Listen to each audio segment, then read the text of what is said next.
你跟我来。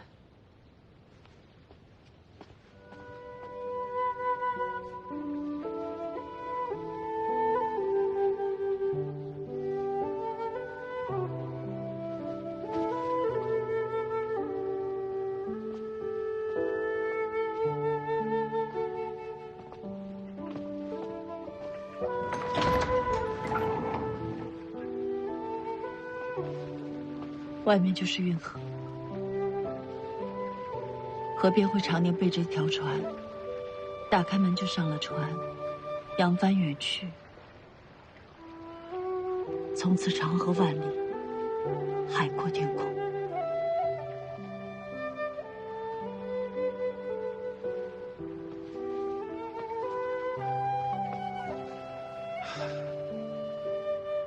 长河万里，海阔天空。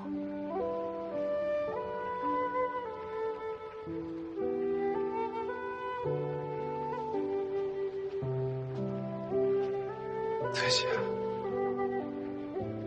你有没有想过走出这道门？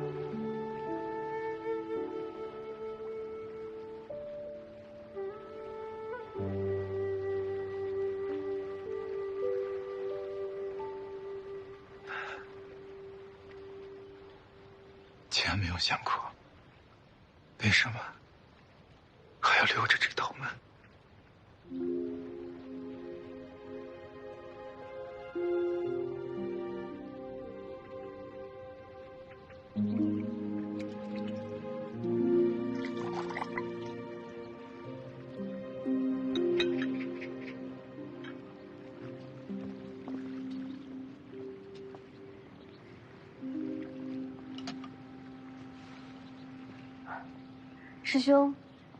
师兄怎么今天突然过来了？哎呀，我这思来想去啊，还是不放心师弟的身体，这不特意从库房里边找了点好药。师弟怎么样？我去看看。梁公回人家去了。回人家？他病这么重，回人家干什么？是秀山亲自来接他回去的。秀山才多大呀？怎么会做这种事情？秀山也不知道听谁说梁公病得很重，就哭着去求沈翠喜接他回去养病，以全他们师徒的情谊。我想着人家的物力财力总比我这儿强吧，所以也就劝他回去了。秀山也算是有心了。好久没喝师妹泡的茶了。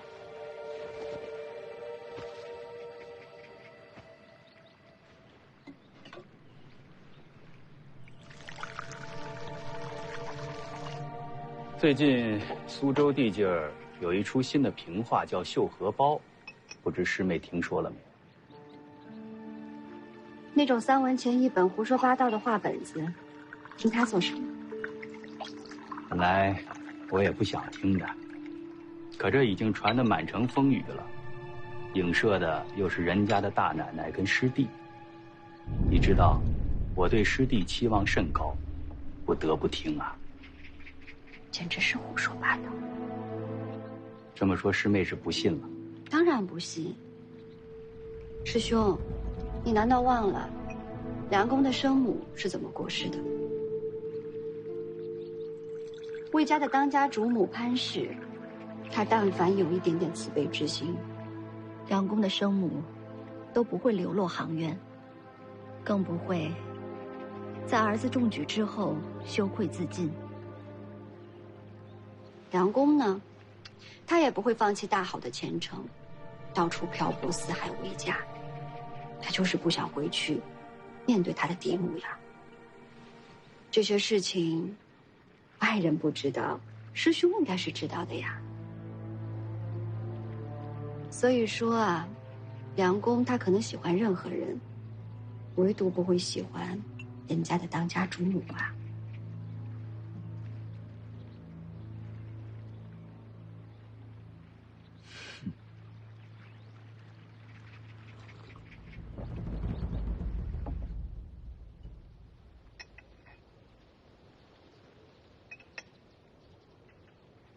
原来你是为了姐姐才留的这道门。人家是我的命，我不允许任何人把它从我手里夺走。可别人的命也是命，只有看重别人的命，别人才会看重你的命。对不起，翠喜。为什么这么说啊？初识你的时候，我对你有成见。这份成见来自姐姐，也来自我的娘亲和潘氏。我的生母是妾室，而潘氏是正房大娘子。我的生母因为她被囚禁、被侮辱，甚至被卖入行院，最后落得一个自尽的下场。而我的师兄李昭，7岁我与他相识，那时他对我照顾有加，是人人称颂的谦谦君子。可是后来他走上仕途，步步高升，渐渐变得冷酷与贪婪。有时候我在想，是不是一个人到了高处，对他人的富贵贫贱、生死存亡有了操控之权，就会变成另外一个人。我不知道，我只知道，我要努力地控制自己，才不会让自己变成那样的人。谢谢你，翠喜。是你让我知道，在这世上，身份、地位没有错，错的是人。潘氏，他对我娘亲心狠手辣，可是说到底，他也是个可怜人。我父亲有3个儿子，没有一个是他亲生的。为了生子，他什么法子都试过，害怕自己折腾的人不人鬼不鬼的，可是最后却毫无结果。他这么对你，你还同情他？也许吧。毕竟如果没有他，我也不会和娘亲在院子里度过温馨、快乐的6年。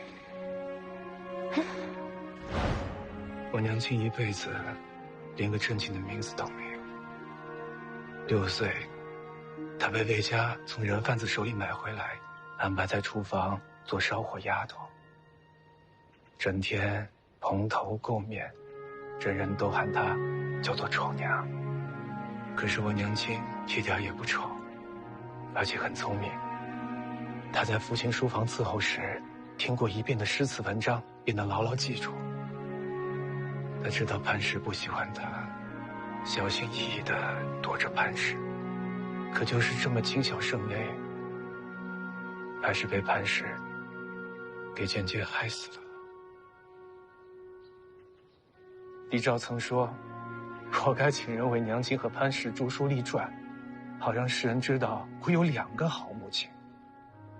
一个虽然深入行院，却还有羞耻之心；一个守着家宅，恪尽职守，养得我精彩绝艳，成为江南神童。简直是荒谬。连我都觉得荒谬之事，在李昭看来，却是理所当然。他说，一旦这文章广为传播，定能为我铺平进士之路。可怜我娘亲一生悲苦，均是因为仁义道德。可是在李昭这儿，他竟成了仁义道德的典范。所以你从来不与李昭来往？道不同，不相为谋。可你终究还是为了我去见他。都过去了，翠喜，都过去了。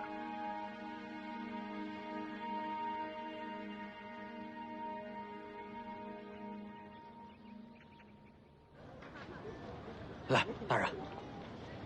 大人，扬州、杭州那边的生丝前年涨了3成，今年涨了4成，海外那边更是了不得。都翻了几番了，就我们苏州，任大奶奶把持着总账房，生丝进来一个铜钱都不能涨，谁敢涨价，以后就不许和总账房做生意。人家大奶奶开的是丝造房，这生丝的价格自然是越低越好，自然也不会管你们这些散户的死活。哎，大人，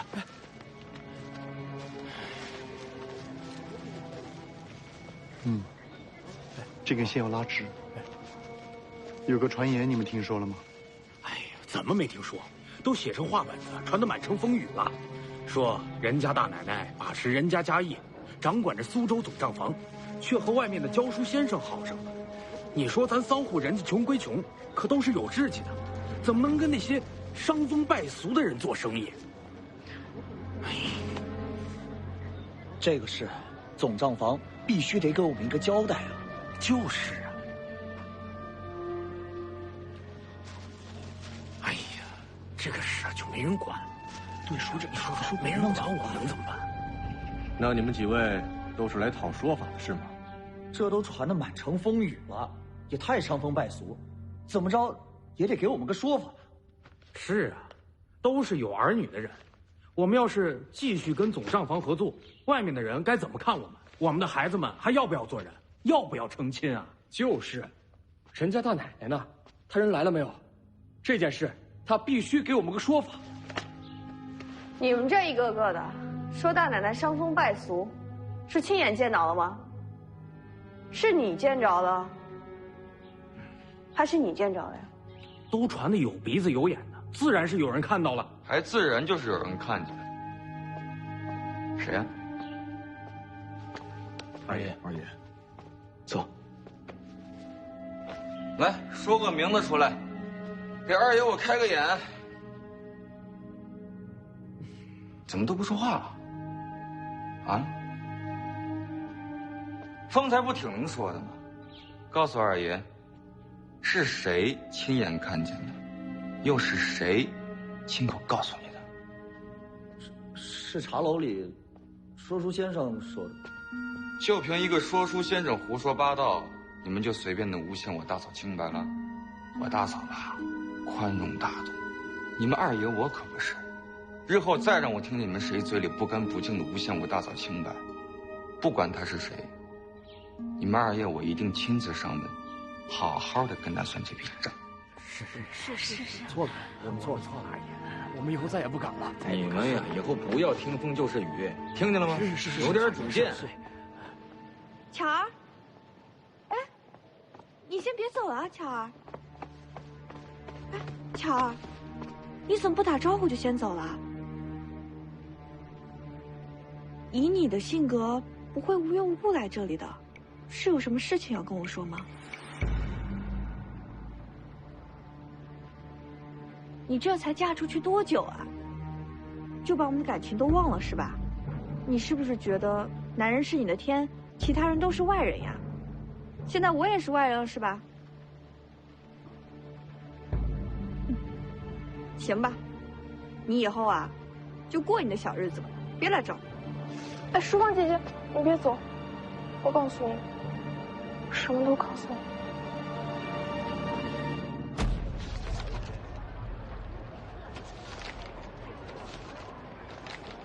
七弟，你还有功夫在这喝茶呀？你听到外面的谣言了吗？吴哥，我能听不到吗？早就有人主动的告诉我了，你看看吧。主动告诉你啊，现在有人专门盯着人家呢。坏了，这件事情不好办了，管还是不管呢？你说管吧，没有真凭实据；不管呢，现在已经是满城风雨了。有多少人说咱们人家嘛？为了点金银俗物，连清白名声都不要了。可是管棘手，不管更棘手。那这样吧，管。真管？管一半。怎么说？吴哥，啊，你还得跟我一块儿出面，咱们去一趟人家，咱们俩呀，做一回恶人呗。恶人？二爷，这个画本的事儿弄清楚了，是丁荣做的，我也拿不定主意，来找您商量一下。二爷，小龙哥是身不由己、被逼无奈的，求二爷开恩，给小龙哥一条活路吧。你先起来，乔。我就知道这背后的一切一定是有人操控的，只不过没想到丁荣成了这把杀人的刀。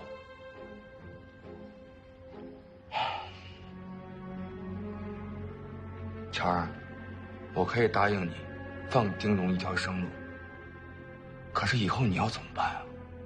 我以后是继续打算跟着丁荣，还是？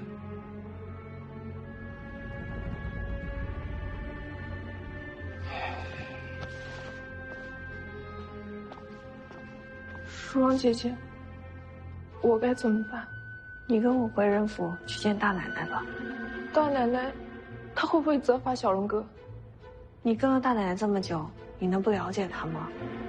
她呀，就是刀子嘴豆腐心，她会念着这么多年的旧情，放了你这个不争气的小龙哥一条生路的。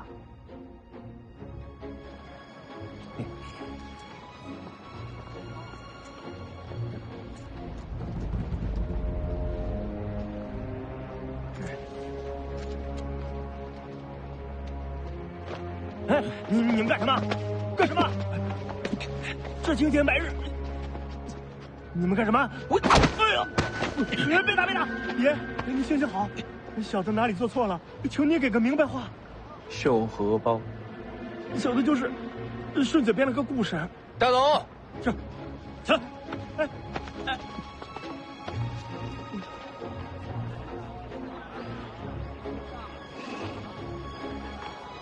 小荣哥，你问我大奶奶房间怎么走，是想做什么啊？我想去人家偷偷告诉大奶奶，李昭已经知道他和魏良公的事儿了，提醒他提防着点，毕竟这些事儿不好在人多的地方说。好，我告诉你，但是你要答应我，不可以做出任何伤害大奶奶的事儿。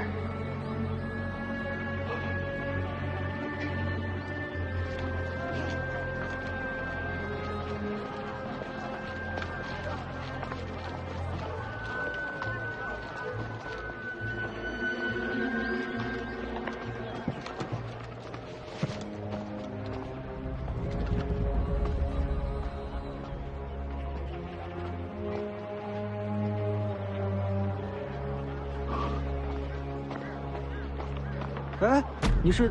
我是跟着七叔公一块进来的。哦，进去吧。哎，一点不忍的念头是生民生物之根芽，一段不为的气节是称天称地之柱石。故君子于一虫一蚁不忍伤残，一缕一丝不容贪冒，便可谓万物立命，天地立心矣。这是什么意思啊？这段话是说，做人的慈悲心和恻隐心才是爱护万民的根本，要有不违背良知的气节，才能成为支撑天地的栋梁。秋山，秋山以后还会读很多书，遇到其他的先生，但我希望你能牢牢记住这段话，记住读书人的气节，记住为人的根本。是。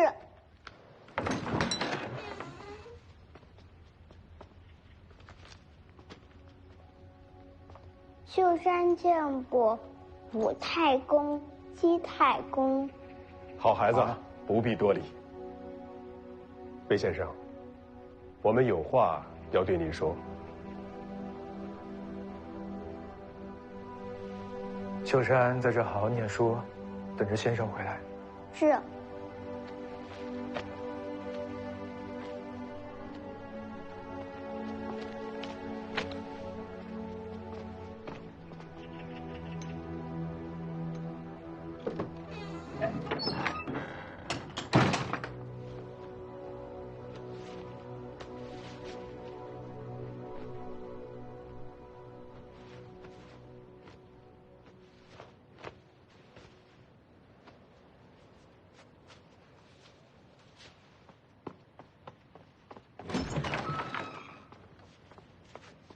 大奶奶，戚老太爷和吴老太爷来了，有什么急事吗？他们直接去书房找魏先生了。找魏先生？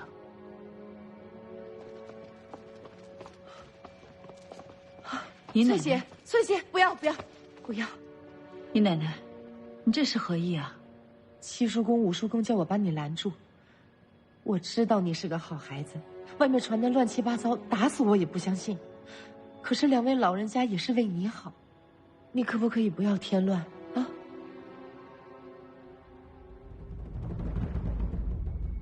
魏先生，把我们秀山教得很好啊。应该的。刚才我听魏先生在给秀山讲《菜根谭》，怎么说到这个了呢？我这身子一向不好，怕是不能等到秀山长大了。45经将来自有更适合的人教他。我想趁我还在他身边的时候，教他一些做人的道理。比起学识，德行才是立身的根本。魏先生才高德厚，替秀山考虑良多，老朽代表人家感谢魏先生。魏某不敢当。大奶奶，大奶奶，大奶奶，哎呦！大奶奶，七叔公，五叔公，魏先生，大奶奶，叔公老爷，我没拦住。今儿这事儿，不光是大奶奶和魏先生的面子，还是我们苏州人家的体面。七叔公，此话怎讲？苏州城里城外，早就传得满城风雨，说的有多难听，我就不说了。大奶奶，你有没有想过，要是雪堂回来了，听到这些流言，他会怎么想？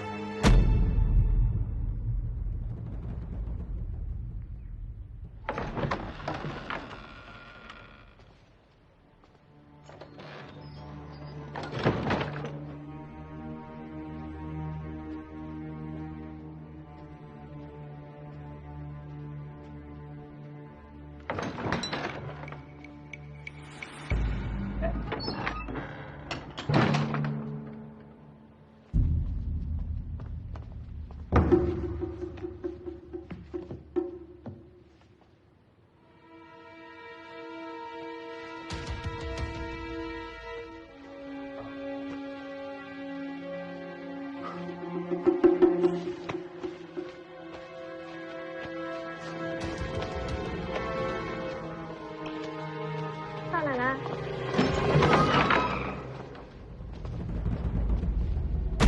丁荣，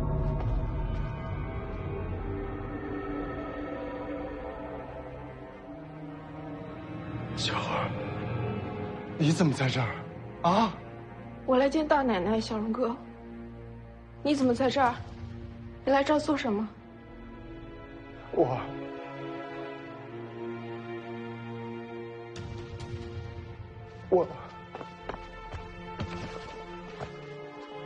这大奶奶房里怎么会有一双男人的鞋？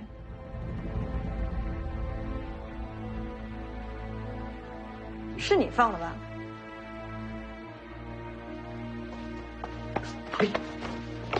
带走。小儿，走。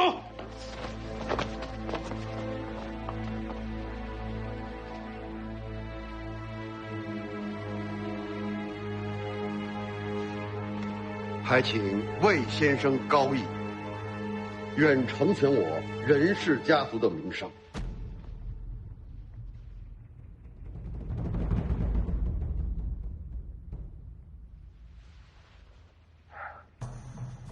魏先生，我知你是江南有名的才子，不知是否听过这样一首诗：君子防魏然，不处嫌疑间。瓜田不纳履，立下不成官。二位叔公欺人太甚了。大奶奶，何必如此激动啊？是啊，大奶奶，魏先生一日不离开人家，流言就一日不能平息。若这流言是有心之人捏造的呢？风儿，你怎么来了？娘，我没事。跪下！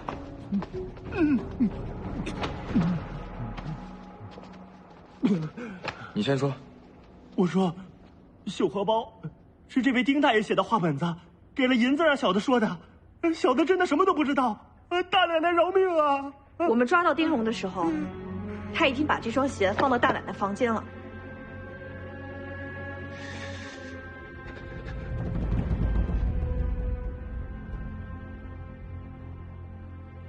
男子的鞋子啊？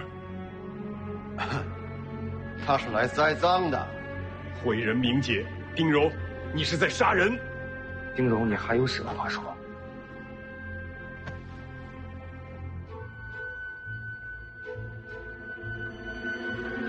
巧儿，你出卖我是不是？丁荣，你真的要栽赃陷害大奶奶？巧儿，你在帮谁呀？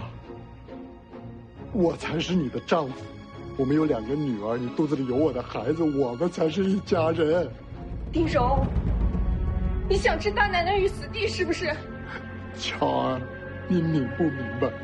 是大奶奶自己不检点，跟我有什么关系丁荣，你到底知不知道自己在说什么？你太蠢了，你真是蠢，巧儿，你真是蠢女人，你知道吗？七老太爷、吴老太爷，大奶奶是无辜的，你们不要听外面胡说。叫你闭嘴！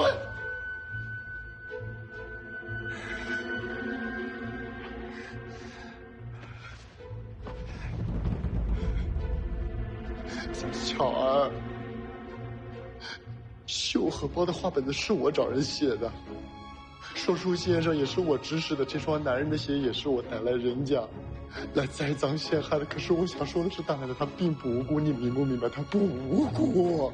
魏先生，大奶奶，你们2个真就这么清清白白吗？丁荣，大奶奶，你敢发誓吗？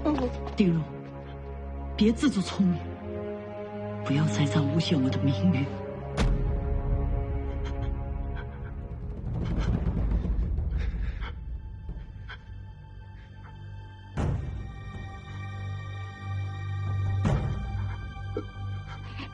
我魏良公在此发誓，我若与人家大奶奶有私情，定当活不过明年春天。魏先生，魏先生何苦发此毒誓？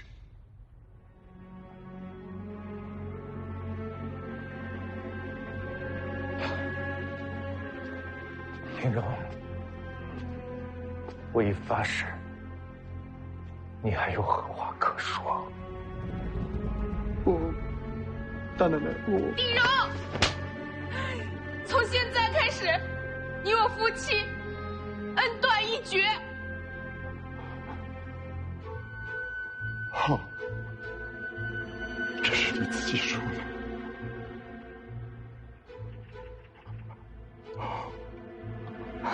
好。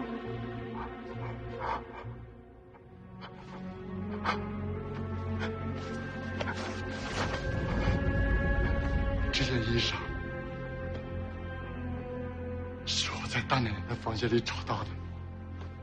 如果这件衣裳不是给这个男人做的，我丁荣在你巧儿面前，我可以一头撞死。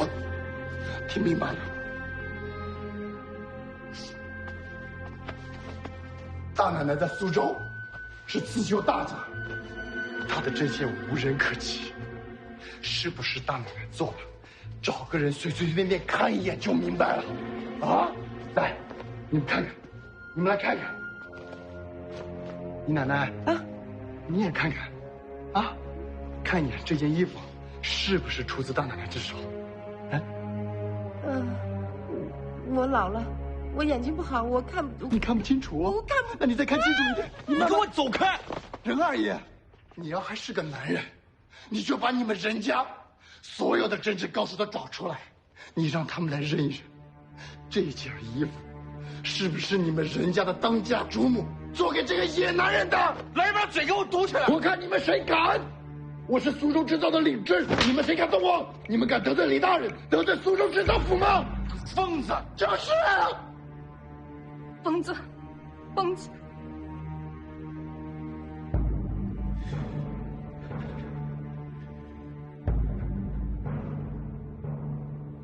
丁荣，我不想理会你的风言风语，但是我心疼乔儿。你不是想知道吗？我告诉你，这件衣服是给魏先生做的，但是不是大奶奶，是我给魏先生做的。你说什么？大奶奶之前想撮合我跟魏先生，姨奶奶你也是知道的。不是淑芳，我心里放不下魏先生，所以做了这件衣服，表明我的心意。那这针线又该怎么解释呢？我从小跟着大奶奶，虽然针线活赶不上她，但是6、7成的功力还是有的。你不是不相信吗？你不是想看吗？那我做给你看啊！你要看吗？我现在可以做。别说是淑芳姐姐，就算是我，这样一件衣服也还是做得出来的。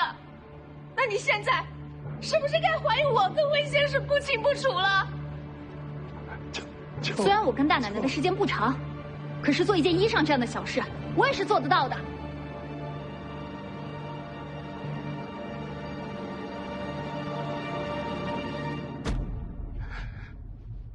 你们疯了！你们都是疯子，知道吗？你们都是疯子，知道吗？疯了！李荣，你才是真正的疯子！我疯！你根本不知道大奶奶是多么好的一个人。你总是说你要出人头地，你要给孩子们争一条活路，可是你不知道，大奶奶用刺绣，用织锦，用缂丝给我们这些人活路。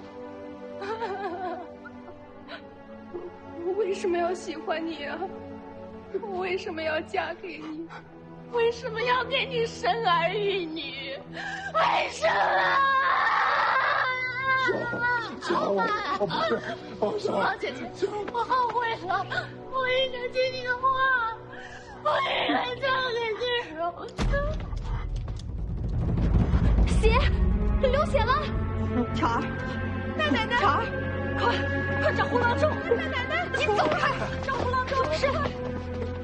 文雄，你让开！乔儿，乔儿，乔儿。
大奶奶，乔儿走了，一尸两命。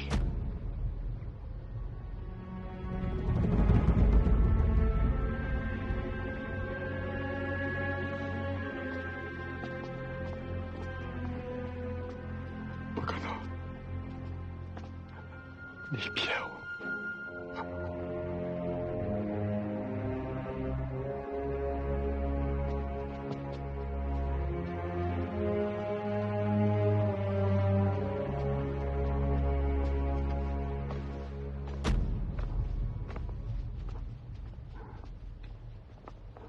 丁荣，巧儿死之前，我问他要不要见你，他让我告诉你，今生今世，来生来世，永不相见。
咱不在这儿睡了。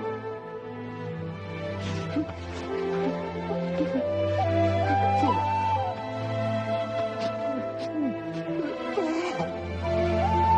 我们回家。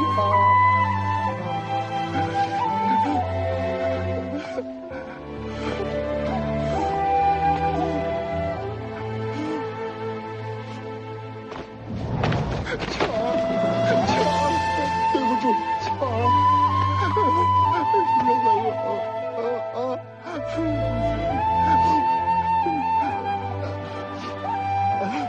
走，我带你回家。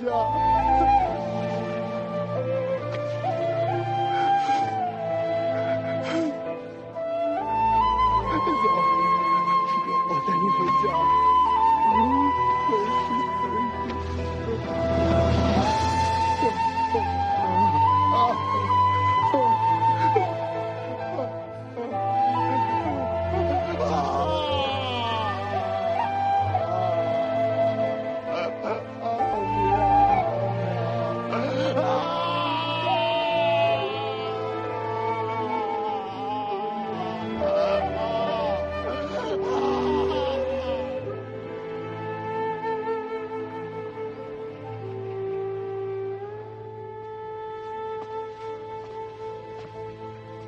二爷，姨奶奶派小桃来找您，都好几趟了。那个总账房的掌柜说有要事要请教您。哦，对了，二爷，人家的长辈来了，送礼来了，说是冒犯了大奶奶，特来赔礼道歉。人就在院子里呢，要不我们去看看？哎呦，爷，您别这么看着我，我都是为了爷好啊。为了爷好，闭嘴。娘，姨奶奶，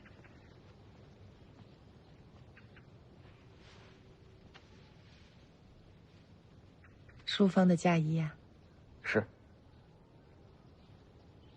退下吧，你也退下吧。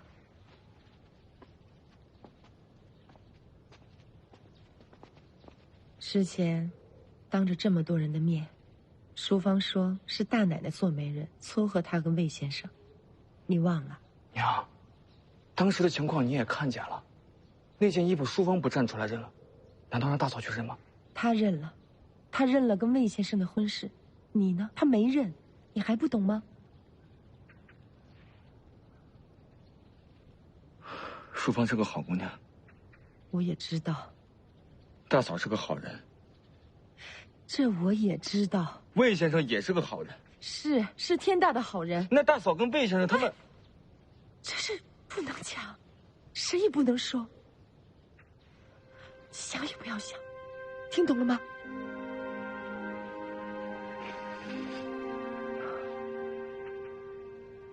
娘，我就是想去试试，以前是我错了，我想娶淑芳是为了人家，可现在我是真心的喜欢她，而且魏先生也跟我说了，他对淑芳没有那个意思。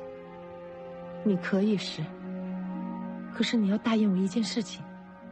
你说。你跟淑芳的婚事，不要在当下风头的时候去办。人家，你大嫂，太难了。儿子明白。那我去了。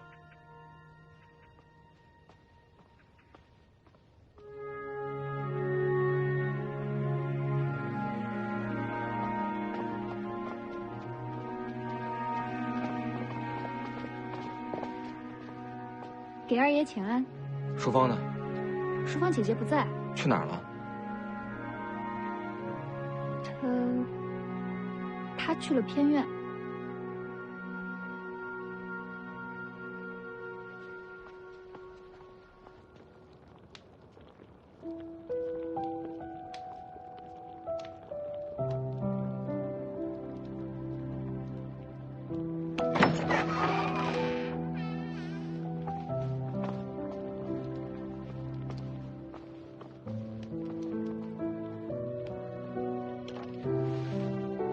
二爷，淑芳，我知道你针线活好，得空了，把衣裳做了吧。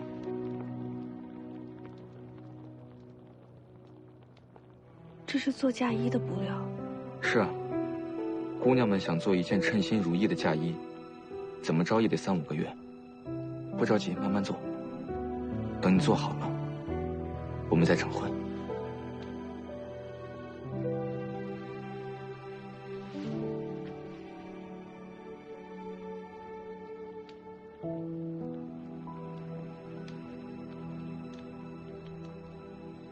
这布料颜色真好看。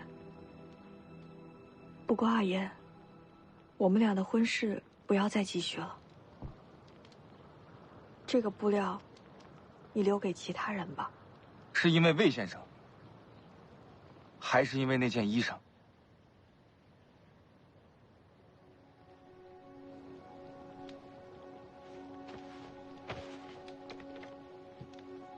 二爷，你其实不用为我做这么多。淑芳，你是个好姑娘，我们是有婚约的，只要你愿意，我们的婚事永远作数。哪有什么婚约啊？我们又没白纸黑字写下来，以后别提什么婚约不婚约的事。我要去嫁给一个我喜欢他，他也喜欢我的人，咱俩别互相耽误。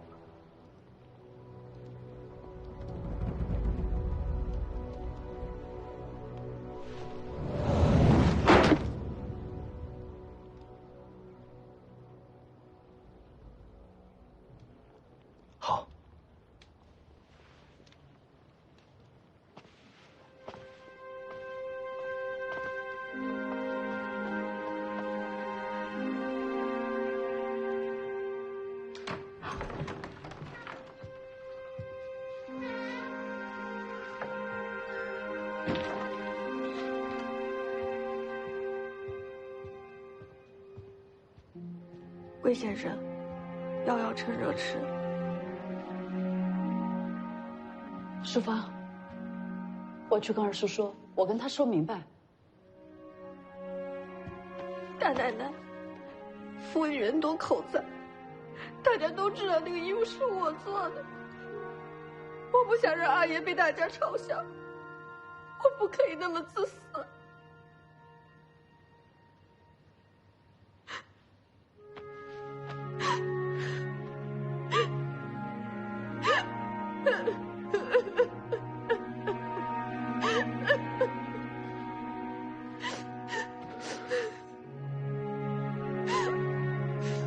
好姑娘，是我连累你了。不是。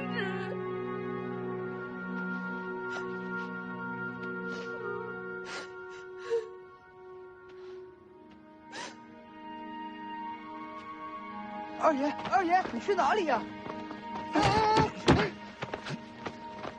不要这样了。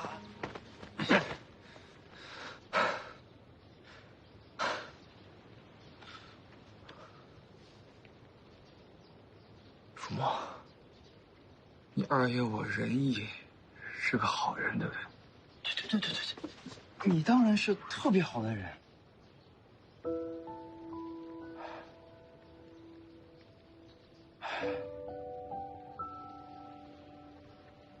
所以，我要为淑芳姑娘做点事儿。啊？淑芳这回是真心喜欢上了二爷。你呀，就是灯下黑，到现在才看明白。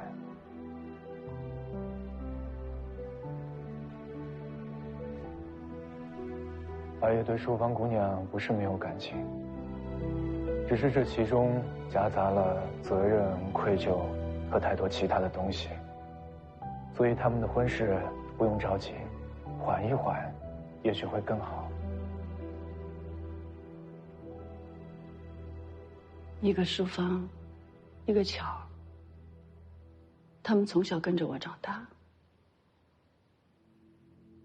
我待他们都跟亲妹妹一般。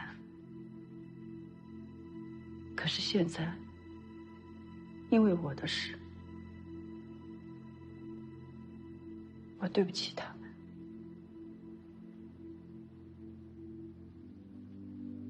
月老给每个人都牵好了红线，该来的时候自然会来。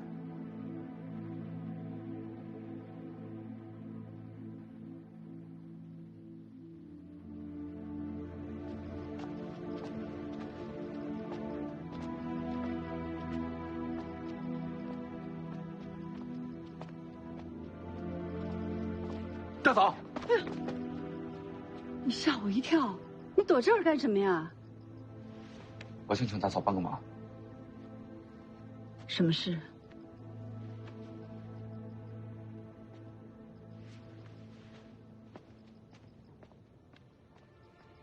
大嫂，淑芳是不是在偏院住下了？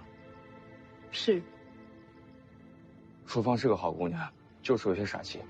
她现在跟魏先生无名无分，孤男寡女住在一起实在不合适。大嫂，要不你跟魏先生说一声，好歹给淑芳一个名分吧。任如风，淑芳是什么样的人，心里边想什么，你还不清楚？你和他的婚约是你们自己的事儿，不要再把无端的人牵扯进来。魏先生变成这个样子，还不知道能不能熬过这个冬天。淑芳是个有主意的姑娘，她知道自己想要过什么样的日子，不需要你满嘴仁义道德的来替她安排。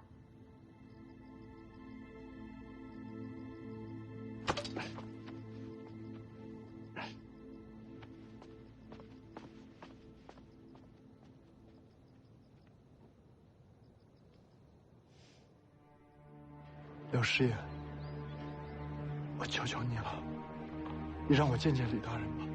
大人不在，求求你了，见一下李大人吧。跟你说了，大人不在，不在。哎，你这，大人，你在这儿做什么呢？小的愿为大人前去，对夫沈翠喜念他亲月宝。你这怎么了？若不是大奶奶蛊惑，我婆娘不会怀着身孕一路奔走，结果一尸两命，都是沈翠喜害的。小的与他不共戴天。丁荣，我一个堂堂苏州织造，一天到晚为难人家孤儿寡母，这成何体统啊？行了，你快点走吧。大人，大人，呀，给我一次机会，大人，让开。大人，求你再给我一次机会。来人，拉走，拉走。再给我一次机会，你再给我一次机会，我对不上翠喜，我与他不共戴天。大人，大人。刘师爷，哎，你去跟着他。是。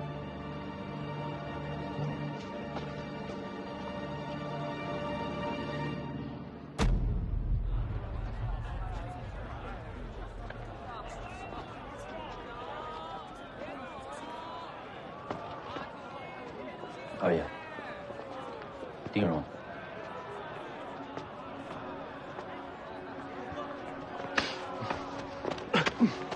你这个是非不分的贱人，猪狗不如。这什么？给我！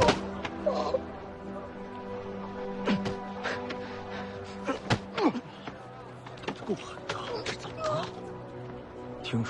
偷东西，还想冤枉人家任大奶奶，结果被县长抓着了，活活把自己婆娘气死了。嘿呀，还真是个没良心的东西，忘恩负义、欺凌救主，还真是条恶狗。像丁荣这样的小人就该好好打。打了他怎样？就算把他打死了，一切也回不到从前。您是在撒气呢，二爷。混账丁荣，要不是因为他，我跟淑芳的婚事怎么会生变？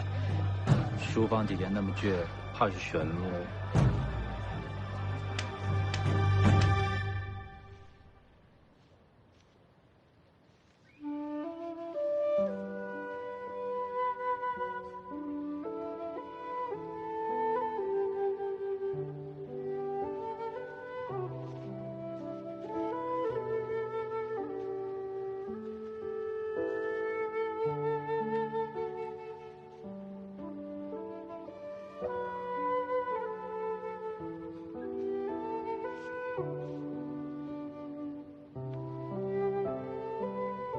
好了，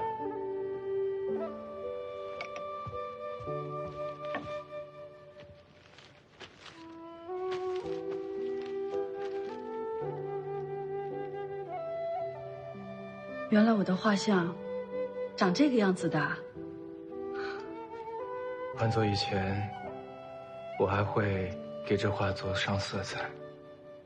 只是现在我明白了，最简单的才是最美、最真实的。我的心已经很多年没有这样平静了。我总觉得我一生下来就已经很老了。遇到你之前，我的心总是一片的死气沉沉。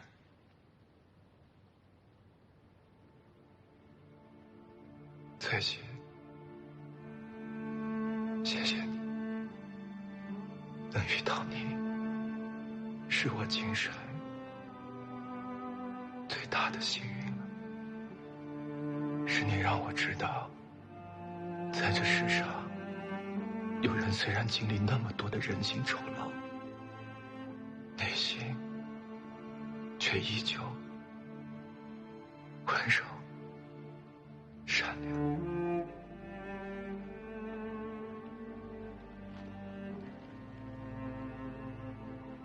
我没你想的那么好，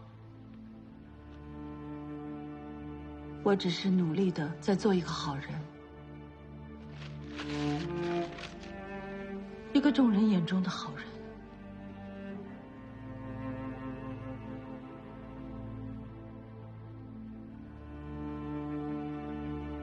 我懂。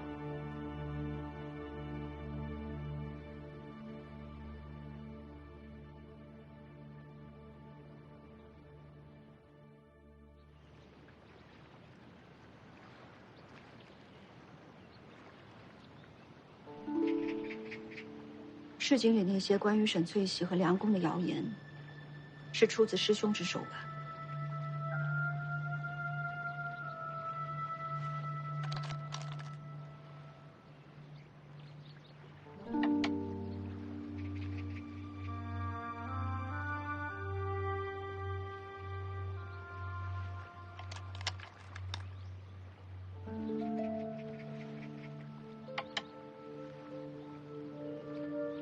你输了。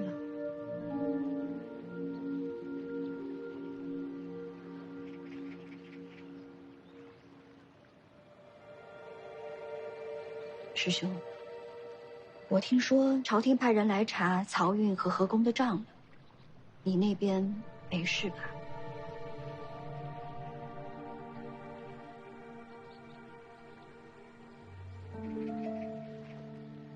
我是苏州织造，漕运河工，与我何干？我父亲当年做苏州知府的时候，就挪用过漕运的影子。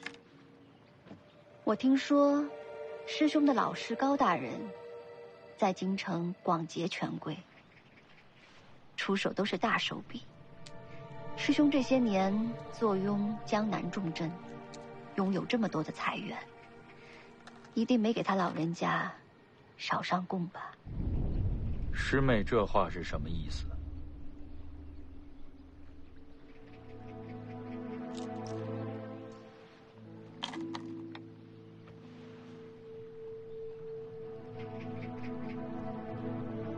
我曾家是怎么败的？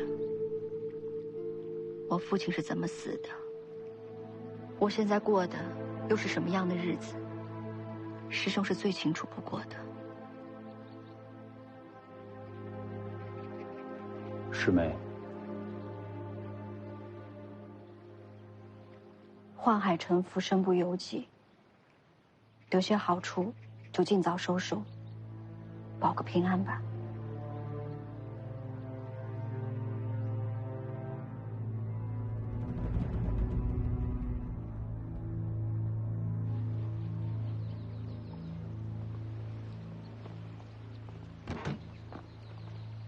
师兄，师兄慢走。回吧。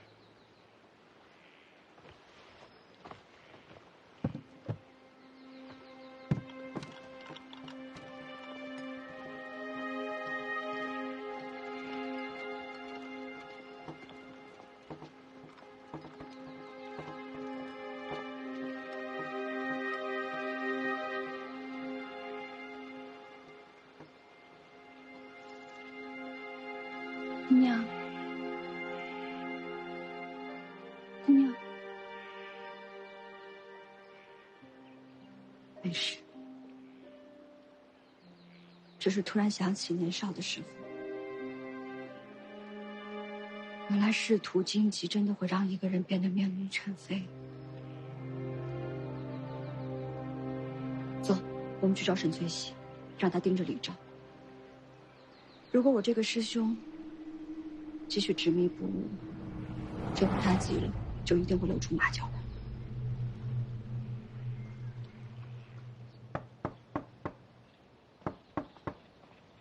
来啦！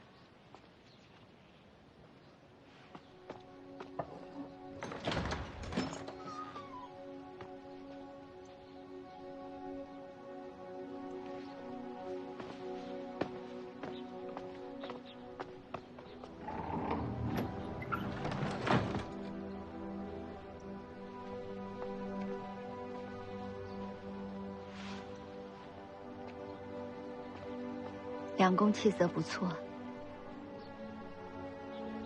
你把梁公照顾得很好，有心了。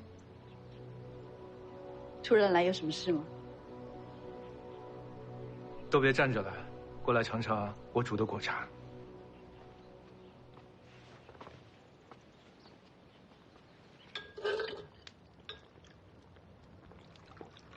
这是什么？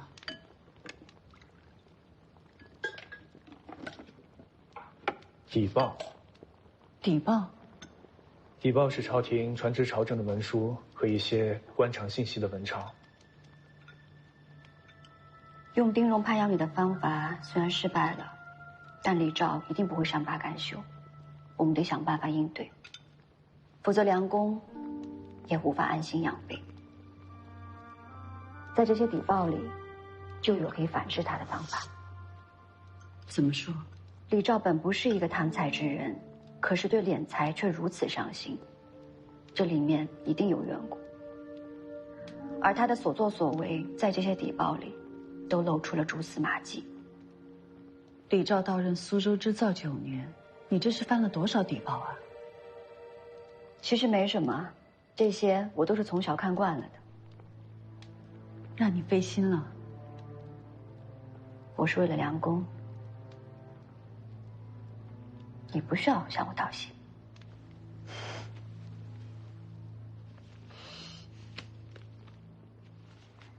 唉，苏州织造府早在前朝便已设立，后因战事频繁，也就废弃了。9年前，李照受命重振织造府。他到任的第1年，丝价就上涨了2成多，很多织户买不到生丝，交不上税，吃不上口粮，不得不卖儿卖女，或者卖身入织造府苏州堂为将。他几乎没花什么力气，就将苏州堂扩张了2倍有余。你看的这第一份底报，是一份公文钞，上面记录了当年因为李昭办事得力，得到了天子亲口嘉奖。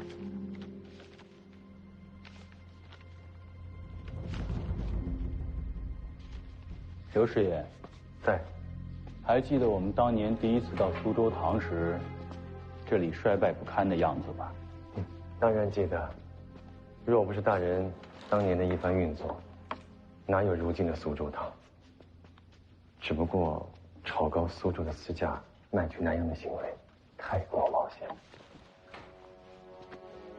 若不是人家坏事，违背禁海令这样的事儿，本官又怎么会一而再、再而三的去做？他到任那年，只身前来，身边没人，又没有余财，怎么就搅动了那么大的风波？我和雪堂因此还商议过了好几次。你看看这份。漕运延误，京师无法支付官兵粮饷，兵部侍郎高大人奉命化解，转危为安。这个高大人博学多才，不到20岁就入朝为官，宦海沉浮40载，深得圣上宠爱。而李昭呢，自登科以来就一直是以这个高大人的门人身份在官场行走。一个在京城，一个在苏州，2个相隔千里的人，就算是有瓜葛，也证明不了什么呀。那你再看这一份，皇上派人彻查漕运延误案，最后呢，以河政废弛、年久失修，以致影响漕运而结案。这些年的确一直在修缮运河，不错。而这一本呢，是当地文人写的《平江从惨》，里面记录了一些当地的遗文旧事。这里面记载，因漕运帮丁的帮营缓发，很多帮丁生计没有着落，他们就闹上了漕运衙门，堵塞了运河。这就是漕运延误的原因。李昭联合漕运衙门，挪用了漕运。李昭办的这桩事情，一定牵扯了不少人，才能让圣上钦派的钦差帮着他把这件事情瞒下来。挪用漕运银子，操纵生丝价格，逼迫织户破产，才被收入织造府所用。这一环扣一环，但凡有半点差错，他都会死无葬身之地。他赌得太大了。若不是赌性那么重，他又怎么能坐上织造这个位置？织造这个官职看上去没什么实权，既不能管政事，也管不了任何官员，但他是圣上派驻在江南的眼睛和耳朵，所有折子都能一路通天。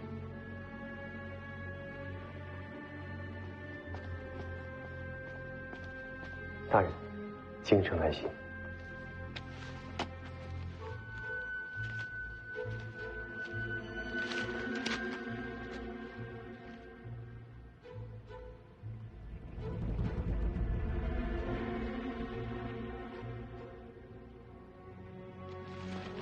京城那边都研制妥当了，只要在半年之内补上亏空，就都没事了。半年，时间太紧了，这可是好大一笔银子。得想办法找钱呐。丁荣如何？丁荣现在倒是落魄得很，只要大人施以恩泽，他断不敢像从前一样手术两断。好。再看看这儿，记载着漕运帮营年年都在增加，江南各地苦不堪言，民怨沸腾。而增加帮营，就是你联合几大支家建立总账房那年开始的。你利用总账房平抑了私家，让李兆手里的生丝砸在了手里，所以他开始对你下手。可没想到的是，总账房不但没倒，反而你还复原了双面客，振兴了人家。所以这些年，他只能靠增加帮银来弥补亏空。他们到底是挪用了多少银子啊？这么多年都还没有填平吗？可能不但没填平，反而这个亏空还越来越大。织造府明着是个衙门，其实它就是皇上的小银库。所有不好出账的开销，在织造府都能抹平。这些年，圣上数次下江南，每次建行宫，所有人员的衣食住行所有费用，都是由两江总督、江苏巡抚、苏州、杭州、江宁3大织造府筹措办妥的。所以这个亏空只会越来越大。江宁织造府已经连着好几任织造活活累死。作为苏州的织造，李兆，他能不怕吗？他表面上之前还能与你客客气气的，但是突然之间，也不顾织造衙门的颜面，处处刁难。如果情形不是严重到一定程度，他也不至于此。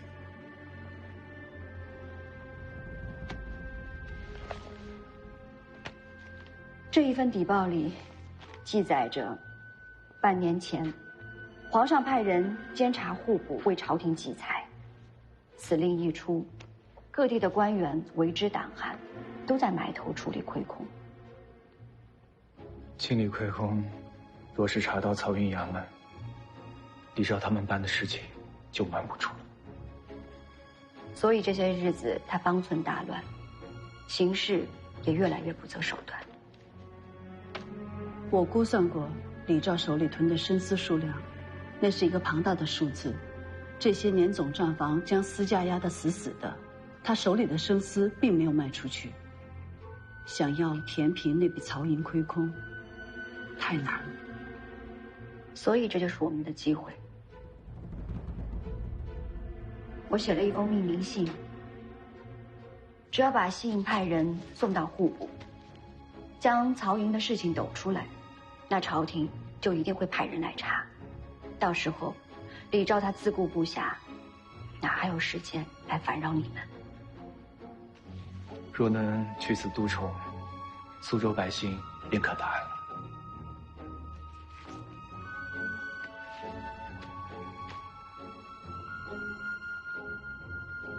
这封信应该是一击必杀的利刃，不能成为打草惊蛇的闷棍。你方才说的那些都是揣测，并无实据。若真的报到户部，也不见得能治李兆的罪。你比我更懂官场，更明白其中的道理。人赃并获，再去告状，方能见效。我当然知道，所以这些年我一直在查抄他的罪证，但奈何李兆狡猾如狐，一直都找不到实证。不急，李兆手里的生丝总是要出手的，只要他一出手，定会露出马脚。翠溪，你想要做什么？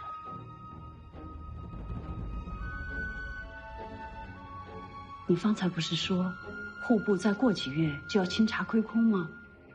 若到了那个时候，知府衙门再加以巡逻，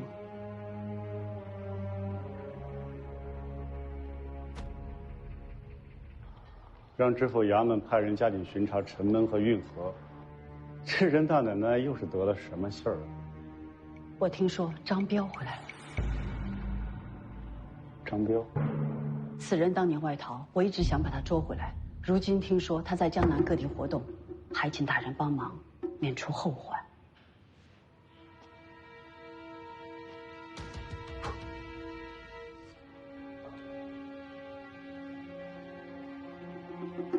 本官知道了，多谢大奶奶报信。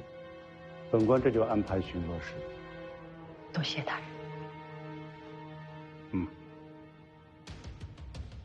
让你去抓张彪，怎么找了这么多年，消息比任大奶奶还要慢？你到底有没有在用心做事？大人冤枉啊！这些年我们确实一直在抓张彪啊，这任大奶奶的消息怎么比我们还快？怎么不可能啊？刚才任大奶奶就在这跟我说起张彪的事儿呢。那属下马上派人去查。不用查了。我们抓张彪，是为了拿捏住人家。现在任大奶奶比我们还要着急抓他的，那我们还要抓张彪干什么？你来回答我这个问题。大人，学生认为……行了，下去。哎，是。等等，大人还有何吩咐？巡逻的事情，你还是去安排安排，总得给人家一个交代。是。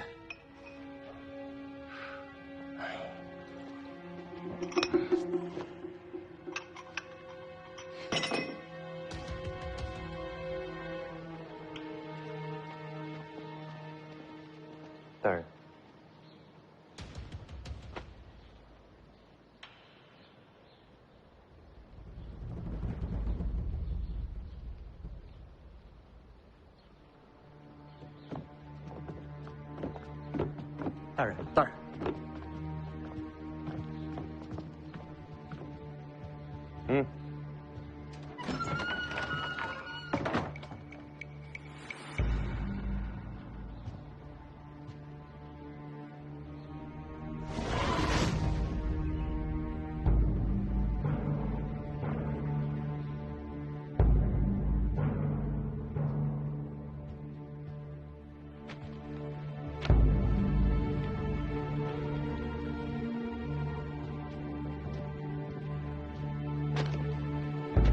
轻点抓，别抓坏了。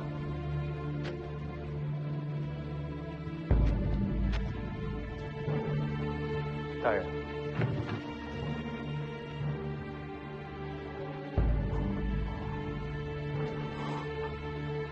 这些生丝都是我早些年买下来，本想高价出手，也好填补个押。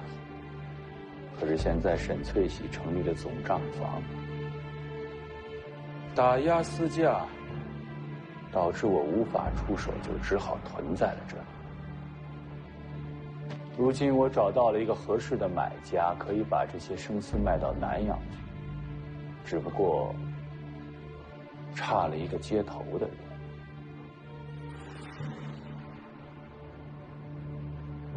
大人，想出海，可是违背禁海令是死路一条啊！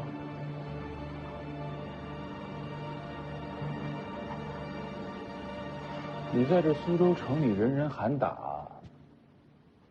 难道就有活路了？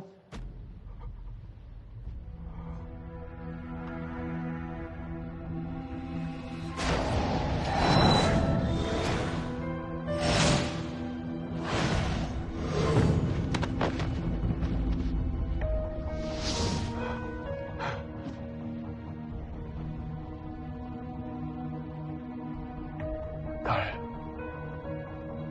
你说的对，我听你的。小的愿意为大人尽心竭力。不，我愿意为大人肝脑涂地。丁荣，你是我手里非常重要的一枚棋子。事事如棋局局心，不要怕当棋子。只有做好了棋子，将来才有机会做棋手。你帮我办好这件差事，荣华富贵就在眼前。别说是找沈翠喜报仇，就算是整个人家，也都握在你的手里。不过切记，做事情要谨慎。这桩买卖不可以有任何的差错，这件残酷不可以让任何人知道。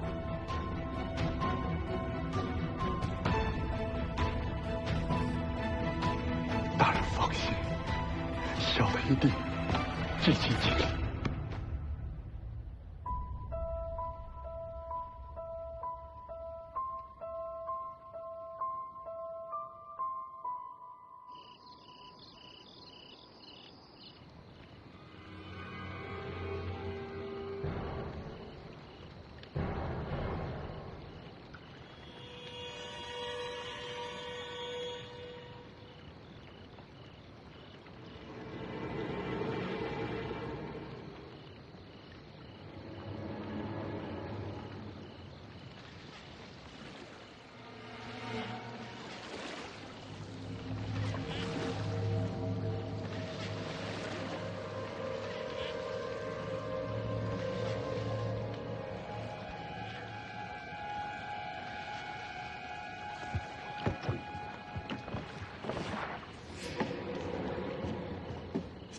丁掌柜，是我。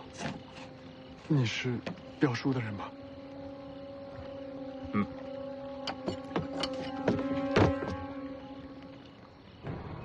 银子在船上，货在哪里？货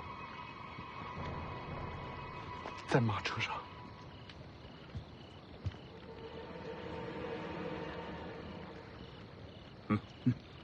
来，兄弟们，上货，走，快来，跟上，快！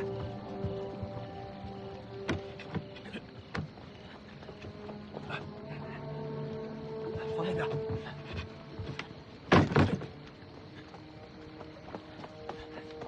小心！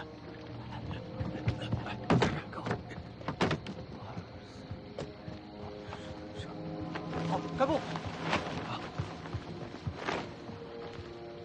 勇哥，货齐了。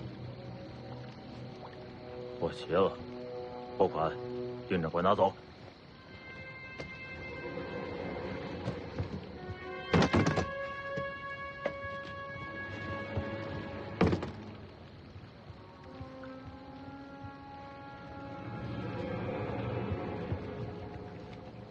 告辞。我走。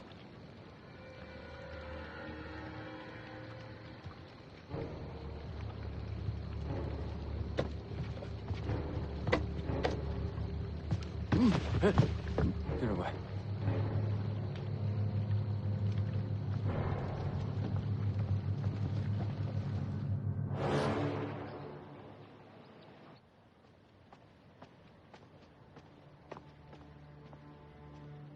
大人，都清点完了，金额都对。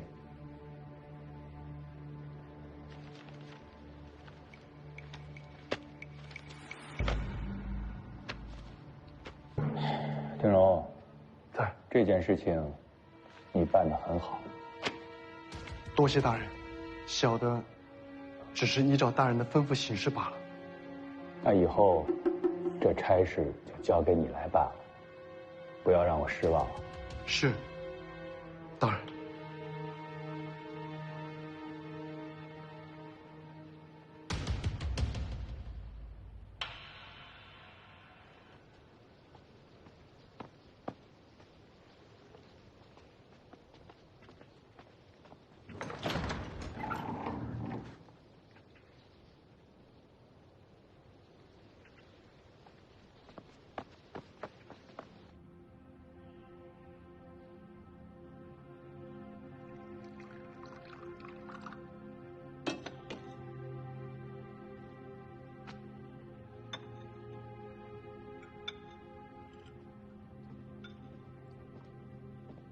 魏先生，巡逻已经开始了吗？今天已经开始了，如果顺利的话，应该今天就会有结果。您先把药给喝了吧。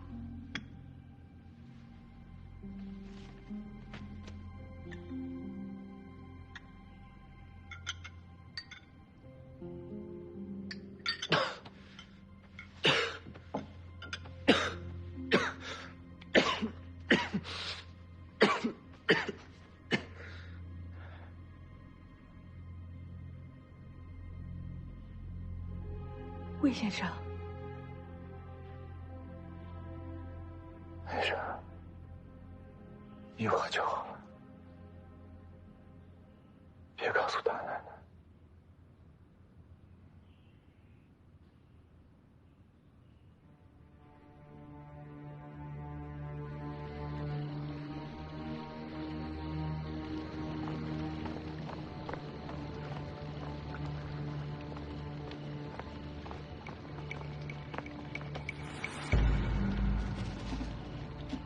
勇哥，今天来晚了些。运河上多了几艘巡逻船，躲避他们花了点时间。哦，货呢？你放心，都备好了。愣着干什么？上货！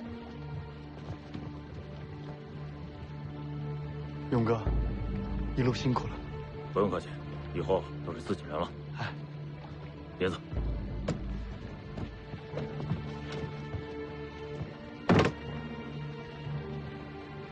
勇哥，站住！官兵，站住！快走！站住！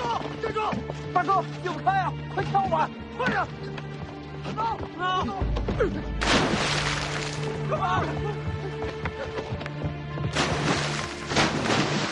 追！这边！给我追！都给我拿下！别跑！站住！看看那边，这边走！站住！别跑！站住！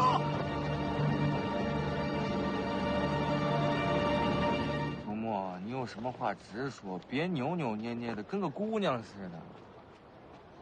我扭扭捏捏。二爷，你若是真喜欢淑芳姑娘，你直接拦着她，别让她进来魏两公的院子，不就是了吗？淑芳主意大，我怎么拦？再说了，之前大嫂跟我说，魏先生活不过这个冬天。我要是拦他了，他将来会恨我。他那么喜欢魏先生，他喜不喜欢魏先生我不知道。二爷，你对淑芳姑娘是真的情深意重。我对淑芳情深意重。哎呀，她之前拒了你的婚事，你不但不恼她，你还日日挂念着她。她若嫁了魏先生，我想你也不在意。甚至要是有机会，你还会跟她再续前缘的。就算我想再续前缘，淑芳也不答应。她说她只嫁她喜欢的。哎呀爷，话不是这么说的。她之前都答应要嫁给你了。之前她是想跟我凑合。之前能凑合，现在为什么不能凑合？哎呀，我不知道。可能是因为魏先生回来了，她觉得她更喜欢魏先生。就像从前，大哥对曾宝琴痴心不改，大嫂做再多的事情他都看不到。可能淑芳对我也是这样吧。二爷，你是真喜欢淑芳？你们去那边找。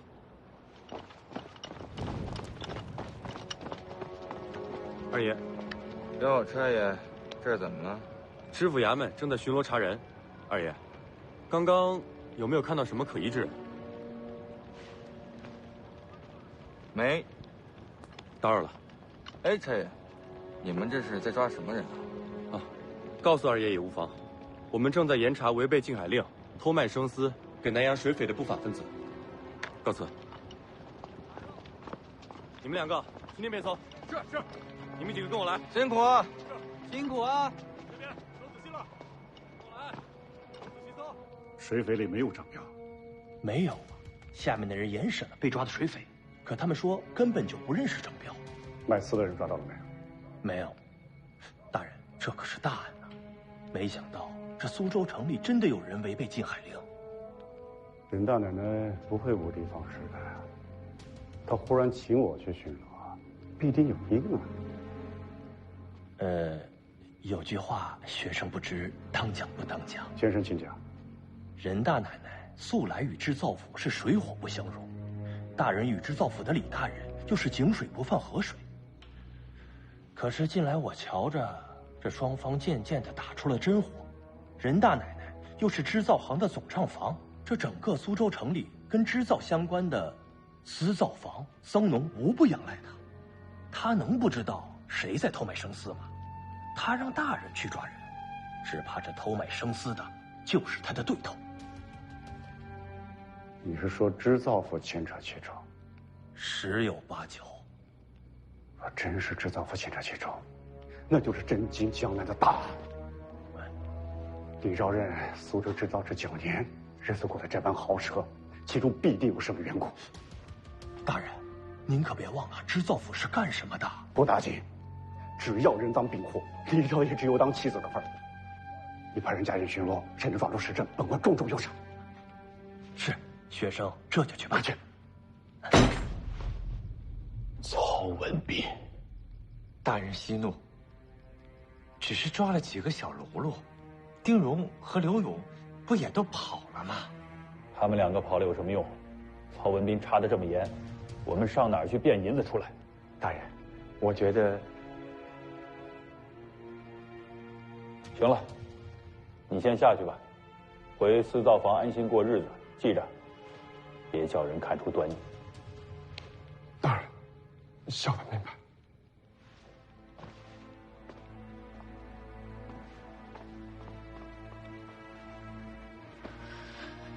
大人，这些年，曹文斌全靠两江总督支持，我觉得您再去一趟江宁，得有人出面压着他点，不然他会一直给我们找麻烦的。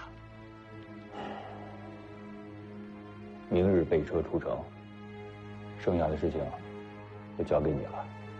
大人放心。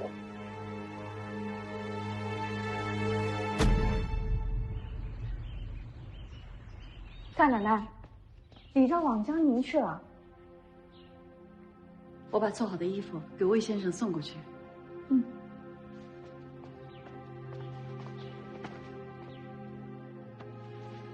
我派去江宁的信使，连同最近收集到的证据，都已经在路上了。很快，江宁的官场就会知道李昭办砸了差事，他攀附的那些权贵，怕是要好好想一想，还要不要继续留下他。这一次，够他喝一壶的了。你干嘛那么看着我呀？是不是觉得我对李昭太过心狠手辣？怎么会？是李昭比你太甚，也能要求你总是退让。我只是喜欢看你锋芒毕露的样子，比你平时克制着性子的时候更好看，更真实。你喜欢我锋芒毕露，可世人都喜欢温柔娴雅的女子。我的嫡母潘氏，人人都说她宽容大度、温柔娴熟。可是我知道，她活的是那样的痛苦。她强压着本性，饱含怒火的欺凌身边的弱者，这样扭曲心性的温柔大度，在我看来是那样的丑陋。这世间有爱，有恨，有仇，有怨，世人皆苦，每个人活在这世上都是艰难求生，自然也该各自有不同的脾性。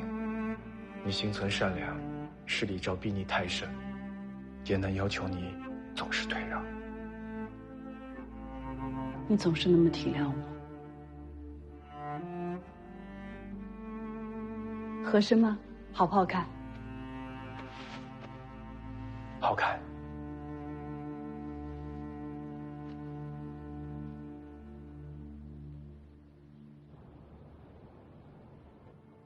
小时候在船上，天天都能听到海浪的声音。你小时候住在船上？嗯。我和爹爹在海边打鱼为生。我从小就跟着我爹出海打鱼，生活虽然清贫，但也自在。那后来呢？后来你是怎么来到人家的？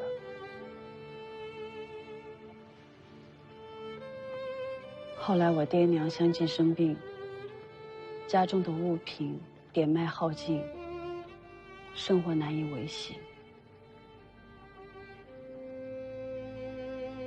爹爹去世的时候，给了我这枚戒指，说他曾经救过仁福老爷的命。这个戒指就是信物，让我去人家求助。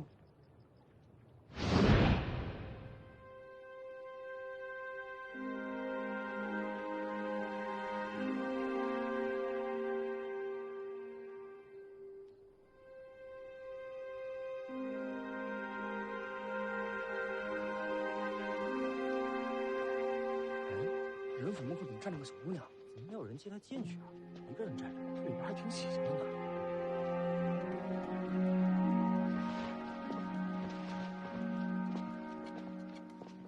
哇，今天的月亮好圆呐！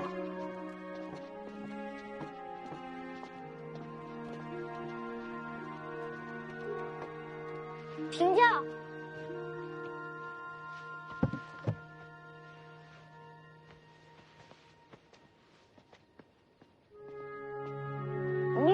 这里，是有什么事儿吗？吴淑芳，你别碰我，你别害怕。你是找人家有事儿吗？我可以帮你。我是来找人家老爷的，我爹救过他。啊？你爹救过人家老爷？那你就是人家老爷恩人之女。嗯。走，我带你进去。曾小姐，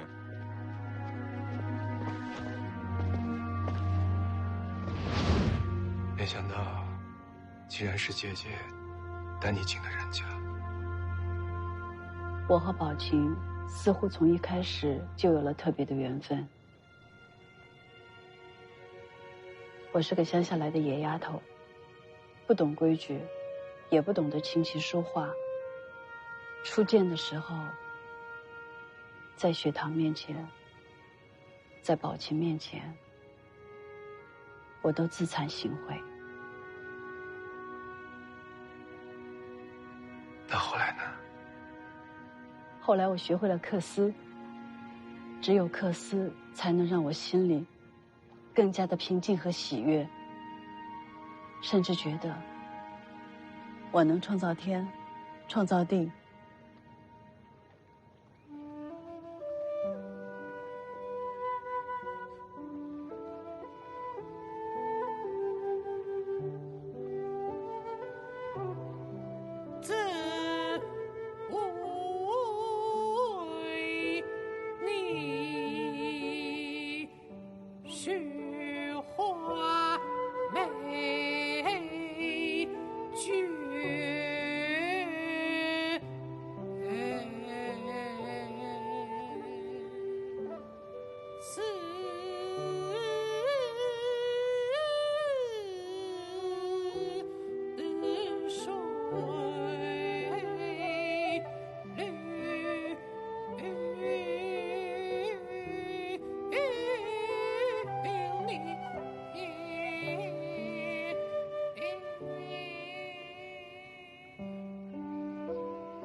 小兰，你怎么在这里啊？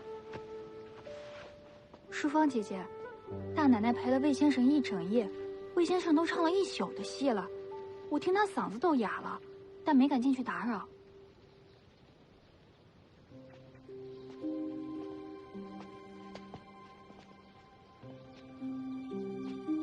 难道你不劝劝魏先生？他的身子怎么经得起这样耗啊？随他们去吧。有些事情啊，不在人有精神的时候做，会后悔一辈子的。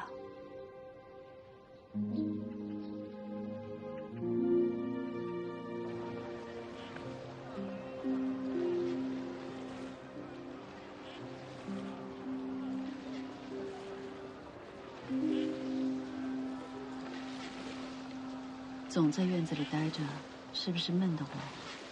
你要是喜欢出来，以后我们就经常出来走走。我不是喜欢出游，我只是喜欢看着人来人往的烟火气。遇见你和姐姐之前，我是厌世的。厌世？是啊，我一直沉浸在杨青去世的悲伤之中，觉得是我害他早亡，恨不得早点糟蹋完自己的身子，好早点去见他。可是有时候，我看到这世上还有那么多人艰难却努力地活着，我又觉得我或许应该活下去。幸好我还有这么点念头，然后遇到了你和姐姐，让我看到了这世上还有那么多的美好。那现在呢？现在，我只恨自己没有早一点遇到你。姐姐让我明白，人无论怎样，都要活着。而你让我知道，人还可以这样活着。这世间对女子的束缚如此之多，你和姐姐都能这样活，而堂堂一男子，又岂能颓废、沮丧？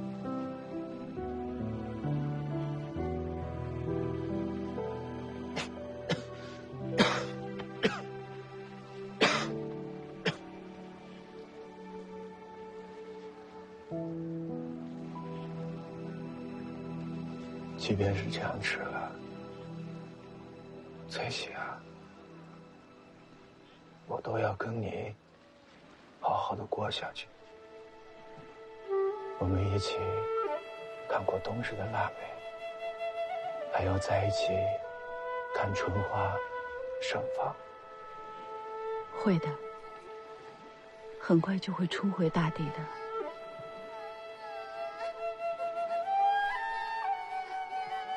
乖，等娘卖完瓜子，回家做饭给你吃。瓜子，瓜子啊！淑芳，把他的瓜子都买下来。是，再把这个衣服也给他。瓜子，卖瓜子嘞！瓜子我们都买下了，把这衣服你也拿回去吧。银子给你。多谢姑娘。来，女儿，跪下。多谢姑娘的大恩大德。敢问您家主人是谁？还请告诉我，我回去和大家说说他的菩萨心肠。不用了，赶紧带孩子回去吧，好好生活。谢谢姑娘。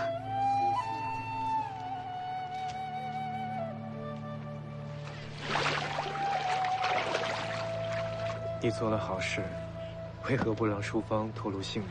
比起良善的名声，我更适合厉害的名声。再说我买他的瓜子，怎么就是做好事了？我跟他都是一样，都凭手艺吃饭。我没有做好事，他也不需要我救济。翠喜，我终于知道为何是你，而不是其他人搬起了总账房。我没想这么多，我只想着私价不能大起大落，那样3户和支户都会没了饭吃。我知道我挑头做了总账房，肯定得罪了织造府的人。可是不试一试，我总觉得对不起这些年来人人都称赞我的那句“苏州客司第1人”。你招砸的不仅仅是人家一家的饭碗，可是最后却是你一个人承受了他全部的怒火和报复。翠喜，你真的太不容易了。李照不是很快就要被我们赶走了吗？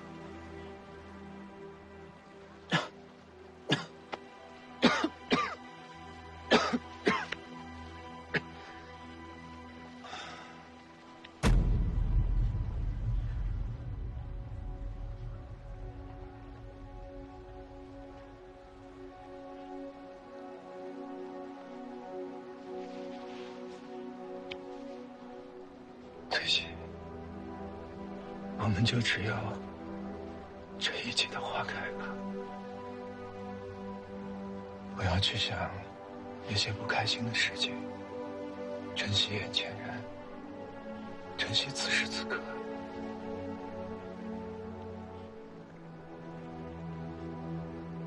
我们在一起，就是一场美梦。我只盼着这场梦能够安详、宁静。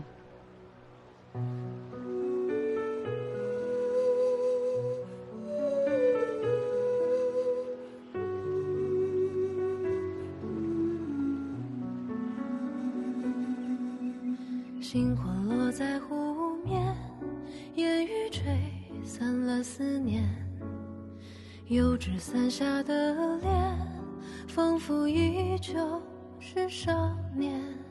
梦里你的容颜，断断续续在浮现，好想回到从前，醉了我倒在水边。相见时多么依恋，缠缠又绵绵，鸳鸯蝴蝶看不见，多美的人间。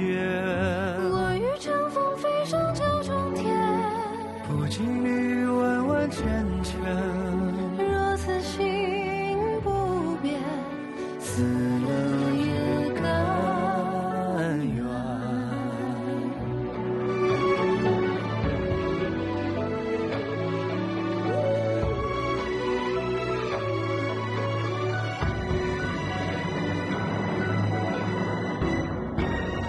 这件事如梦似魇，真假太难辨，爱得太深，痛得甜，绝不是敷衍。心事山中碧落下黄泉，相逢中断了线，等不到春天，白发染红颜。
春天来了，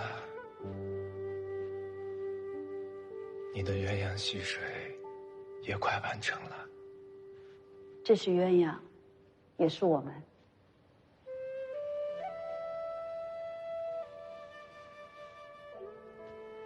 读书人说的三不朽，我不期待。可是，和你在一起的不朽，却是我所期盼的。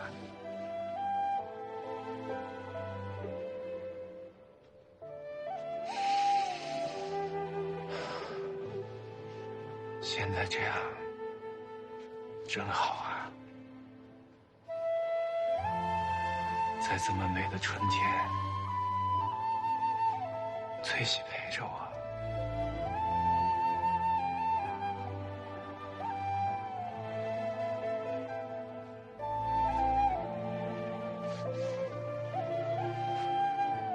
墙外的桃花开了，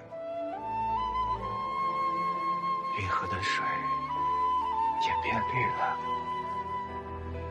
明天会是一个大晴天。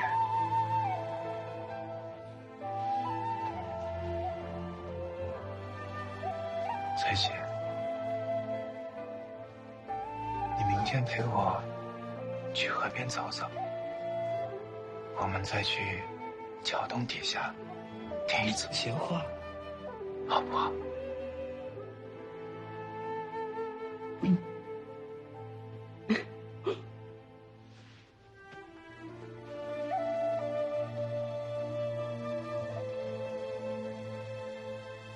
这世界还有那么多的美好，我们一起去看吧。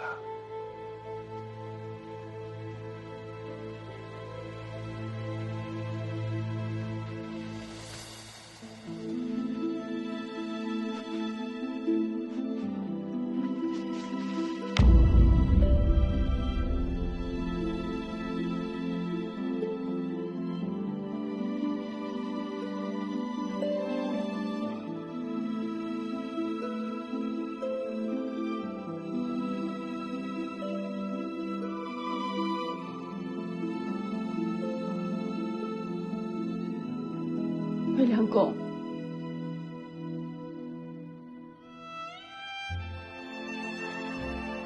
魏良公。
良公，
姐姐，你放心，我一定会送好先生最后一程。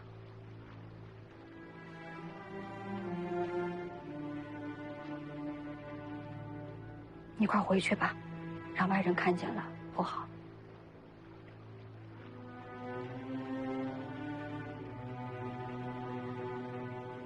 走吧。是。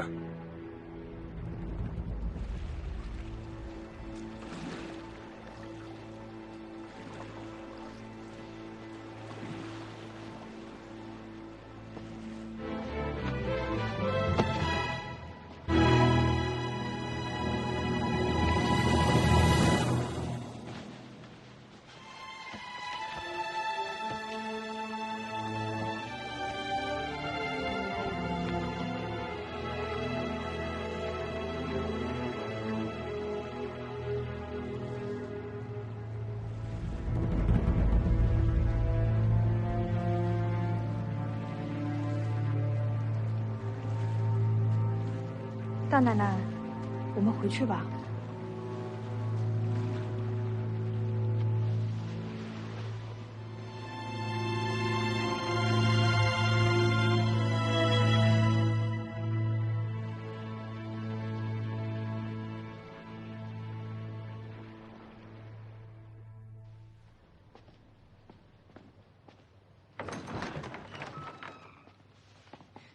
小兰。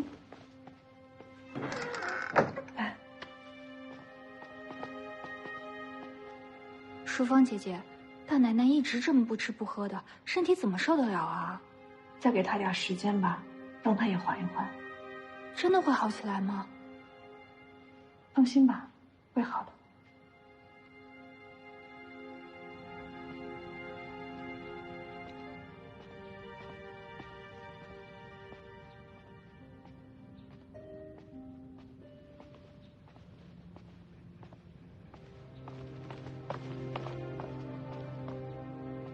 二爷，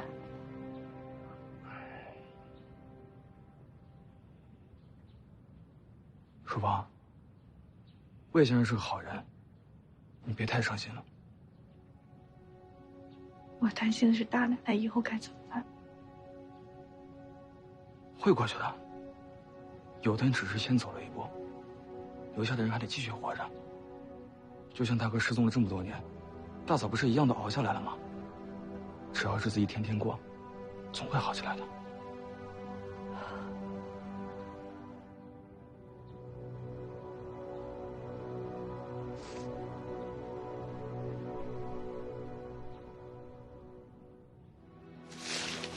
吾解宝琴，弟严父早亡，嫡母以家祭为由，受生母于青楼。幼若蒙泪，未知母之所在，亦未明母之所苦。子失其母，母失其子，不胜哀哉。今弟病入膏肓，恐命不久矣。生时未能倡议，死后何妨乖张。嫡母居育之恩，此生已报。生母怀胎之情，当以死偿之。呜呼！大道本无身，是身若敝履。今想从生母于地下，得尽此生未能尽之孝，实乃弟毕生之心愿也。生者无悲，弟求人得人，得其所在。官爷，让您久等了。淑芳姑娘，请转告大奶奶，我家大人有请。真是对不住，大奶奶近日身体不适，要不过几日。淑芳姑娘，大奶奶可是有些日子没上衙门了。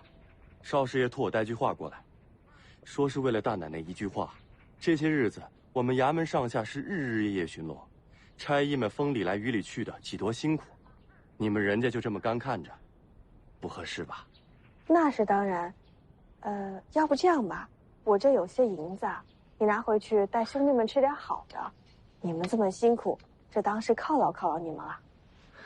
多谢淑芳姑娘，只是大人那边也不能耽搁，你还是回去请大奶奶收拾收拾，尽快出发吧。嗯，告辞。我送送您。淑芳，你先去祭棚守着，我会尽快赶回来。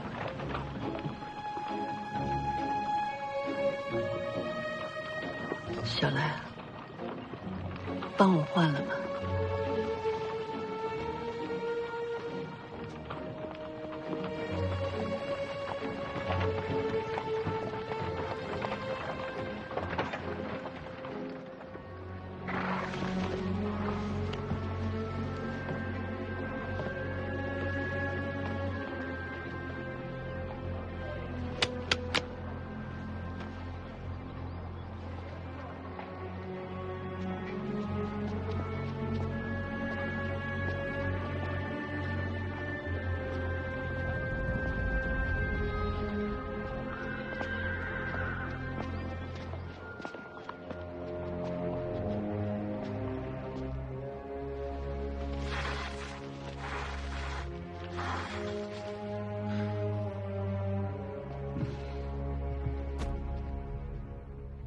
最近家里事多，没能及时给大人请安，该死该死。大奶奶太客气了。这是今年的年礼，专门孝敬太太的。哎呀，大奶奶太客气了。请坐。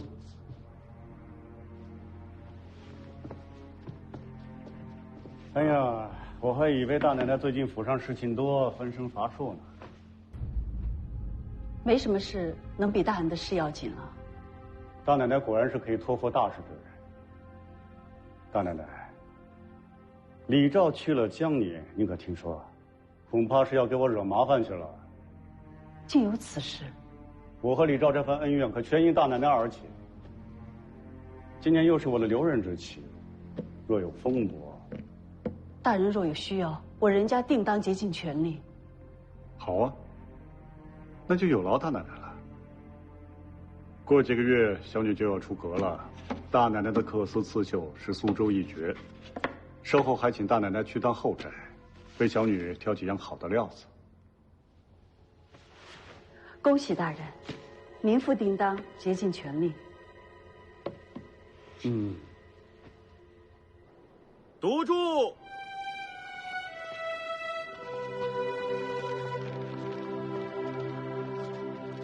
跪！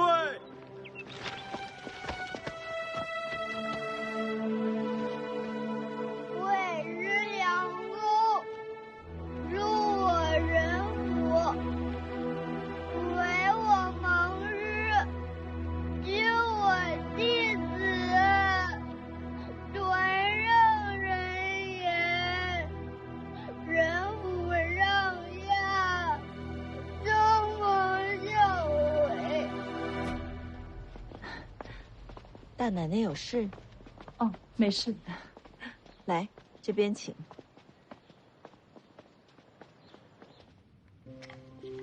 我这闺女啊，是和老爷中举那年生的，从小就娇贵，也赶上了好时候。不是我夸张的说，就从来没有下过床。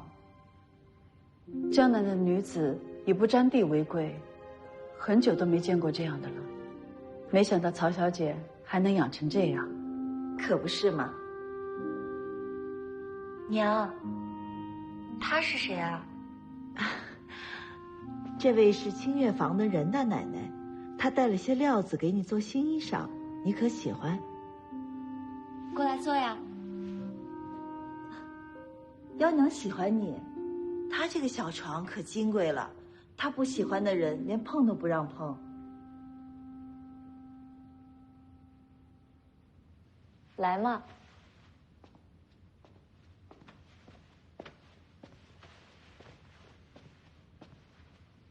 坐。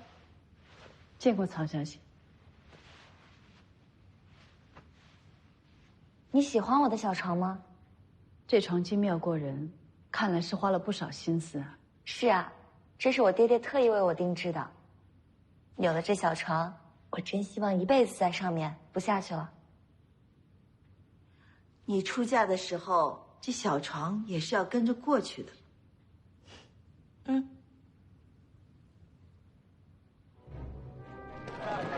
大奶奶别担心，肯定能赶上的。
苏州人夫，送魏先生一程。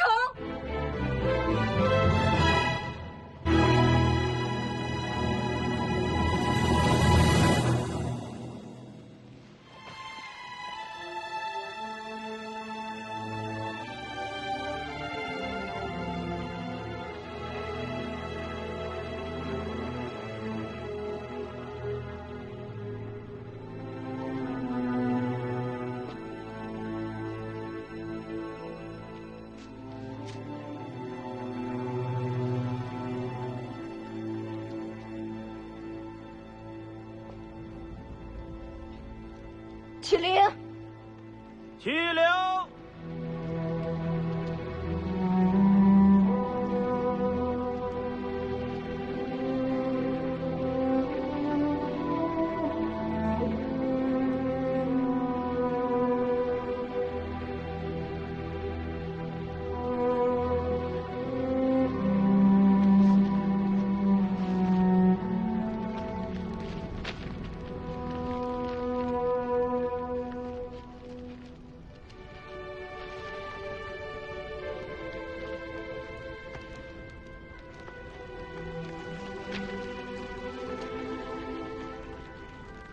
人的话语可以伪装，但心却不能伪装。缂丝是心血之所，一丝一线都是心之所向。你的这幅鸳鸯戏水图，比我的好，满满一个情字。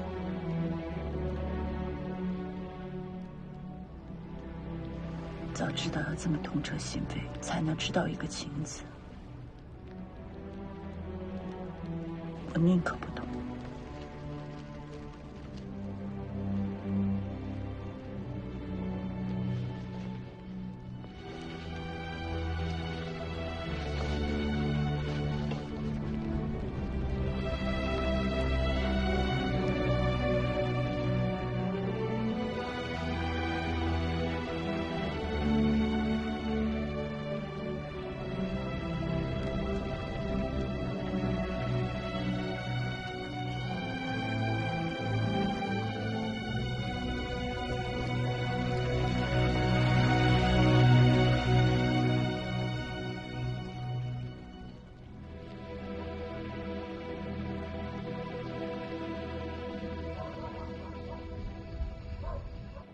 以罪解千仇，来。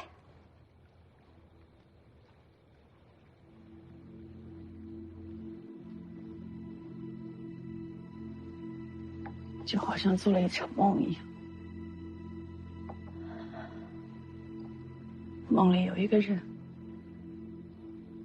疼你、爱你、懂你，真是一场美梦。只可惜美梦总是不长久。人的命都是老天爷给的，长、短都不由自己。你没辜负他，他没辜负你，这便够了。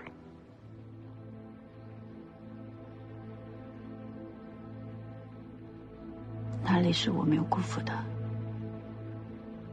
是他替我想太多了。为了顾全我的体面，为了不给我添麻烦，他受了太多的委屈。可我呢？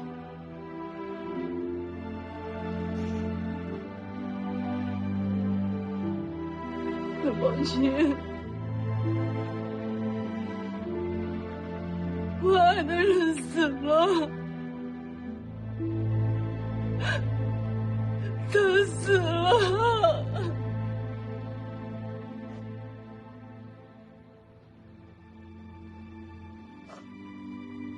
他死了，都不能痛痛快快的为他哭一场。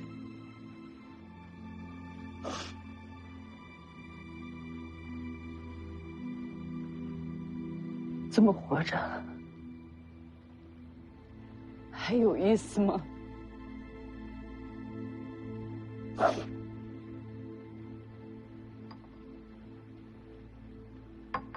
这些话你今天跟我说说就行了，以后都别再说。要是让旁人听了去，你是不想要命了。梁公都走了，我还拿命来干什么？我恨不能跟他一起走。别胡说，你还有很多事情要做。清月坊、总账房，还有学堂的事。血堂的事情还没有了，李昭还在江宁逍遥法外。够了，为了人家，为了这些所谓的责任，够了。任学堂是你的男人，为他报仇是你的事，我守着梁公就好了。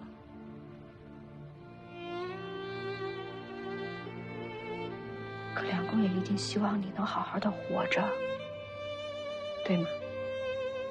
这世上没有过不去的坎儿。沈翠喜，你从一个渔家女，到人家的当家主母，到苏州织造业，成为那个了不起的女人。姐姐，你比谁都坚强。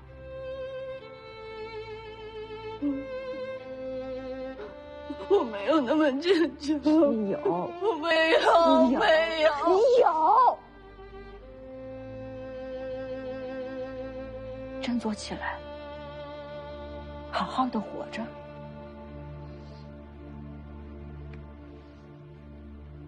将来，如果到了地底下，你才能跟梁公说你活得很好。怎么样才算活得很好？啊？做你想做的事情。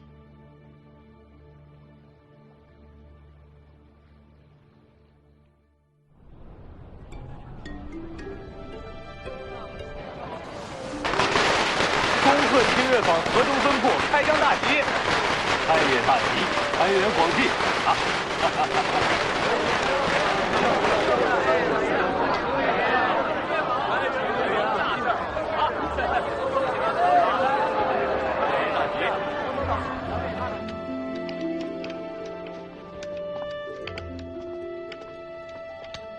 今年的账都盘出来了吗？大奶奶，已经出了80%，但利息已经超过了去年全年。好，今年送去衙门的年礼要比往年再多上1成。是。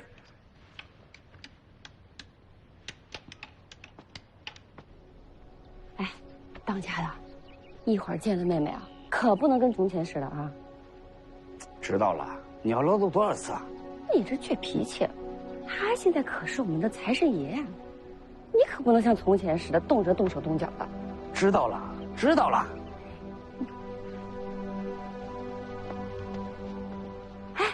来了来了，就在那边。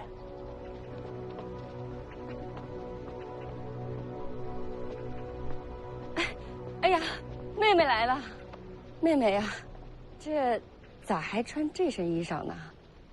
不要嫁给任二爷了吗？嫁给他啊？你们听谁说的？没有这回事儿。哎呀，可不能瞎说呀！外面都传遍了，这任二爷对妹妹痴心不改，这个好姻缘要珍惜呀。淑芳，任二爷为什么不娶你了？是不是你真的不是妇道，跟那个魏先生勾勾搭搭的，生生断了我的财路？断了你的财路，什么意思？这当家的瞎说的，这是妹妹的好姻缘。她是我妹妹，在她面前装什么装？淑芳，这任二爷啊，可是难得的金龟婿。金龟婿你知道，很有钱的。你看看，哎，你看看人家，瞎大爷的，满从指头缝里边露那么一点出来，照顾咱们全家老小，吃喝不尽的呀。我的好妹妹，你无论用什么办法，都要嫁给任二爷。我们全家老小都指望你呢，我的好妹妹。淑芳，我实话跟你说吧，头半年都听说你要嫁给任二爷，这赌场才让我欠那么多账，我等着你给我填账呢。你可是我妹妹，可不能坑你哥我呀。坑你？你什么意思？让我嫁给二爷就是给你还赌债的。哥，你说这句话是人话吗？别给我说那些没用的，你就告诉我，嫁不嫁任二爷？不嫁，他是他，我是我，我这句话就放这儿。你想让我嫁给他帮你还债，没门儿！成心跟我作对是吗你？啊！哎呀，看你急眼了你！快走快走，人死你！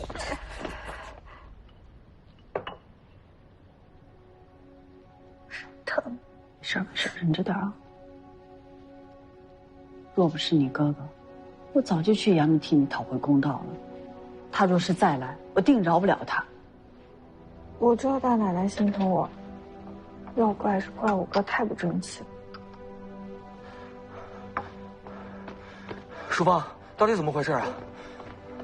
大嫂，没什么，我自己不小心摔的。你别扯扯，让我看看。怎么下手这么重啊？哎，就一点小伤，过2天就好了。你不用管我。我怎么能不管呢？你是我们任府的大丫鬟，不是任人欺负的小可怜。你要拿出大丫鬟的气派，你身后站的是我们整个任家，对吧，大嫂？嗯。快告诉我谁打的，二爷我给你驳回去。大嫂，这事不能这么算了，你想把淑芳当亲妹妹的。淑芳本来就是我亲妹妹，任何人都不能轻慢她，也包括你。我没有轻慢的意思，我就是太着急了。这事儿啊，确实不能就这么算了。你既然来了，我就把这事儿交给你去办。大嫂放心，交给我。你就安心在家养伤，有什么事儿吩咐二爷去做。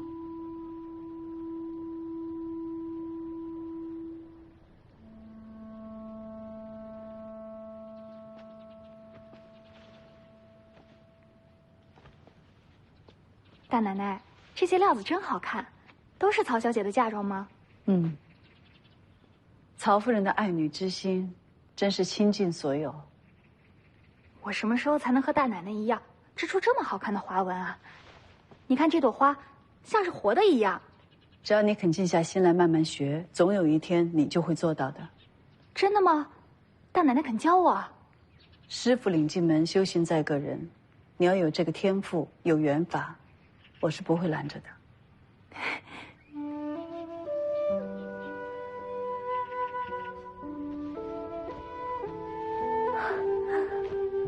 哇，这花纹真好看。任大奶奶果然能干，怪不得我父母都满口称赞。小姐喜欢就好。任大奶奶亲自做这批衣裳，幺娘嫁妆总算是压箱底儿了。还有太太和曹大人的也都准备下了。我们都有啊。所有府上的下人也都备下了。曹大人照拂我们清月坊多年，爱女出嫁，我们清月坊自当竭尽全力的。大奶奶，你太有心了。太太喜欢就好，你看看。幺娘，大奶奶一出手，你的订婚宴定是无人能及，你还不谢谢她？谢谢大奶奶。都是民妇分内之事。要不我试试？来，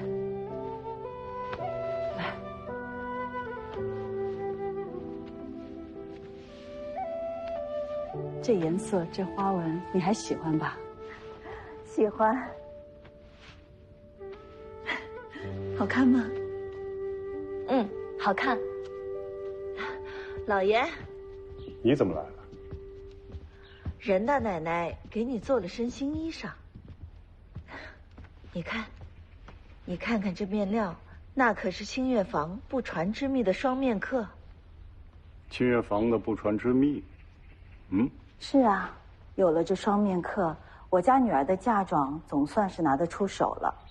我现在就盼着她的订婚宴，好让安庆王知府晓得我们家的体面，免得他们老说我们是不懂规矩。哎，夫人，说真像你所说，幺娘的嫁妆全都是人家的双面客。哎，别说安庆王知府，只怕我们曹家也会名动江南。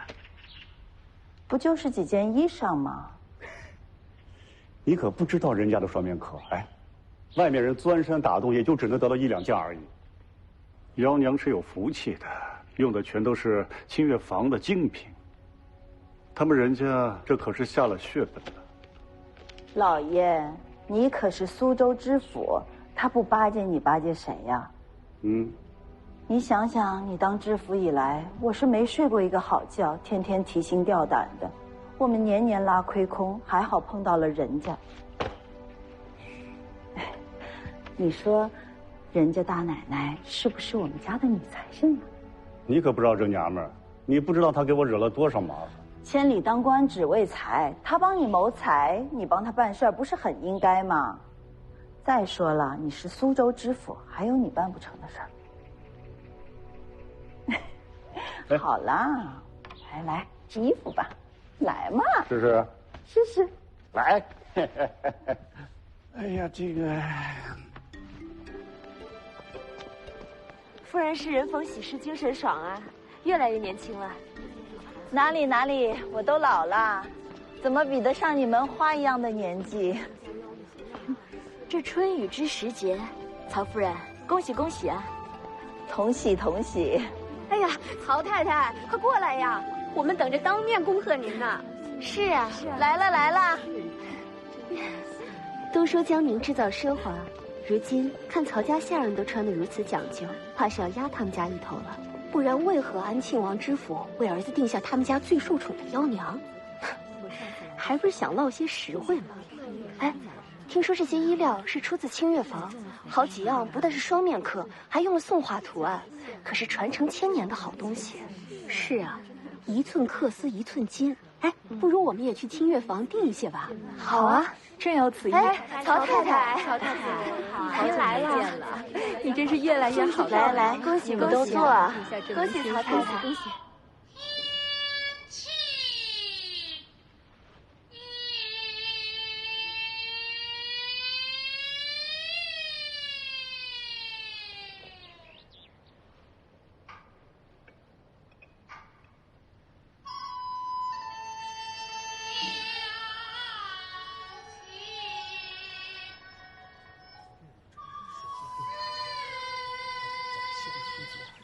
各位，你看，这曹大人的双面刻丝图果真是精妙绝伦啊！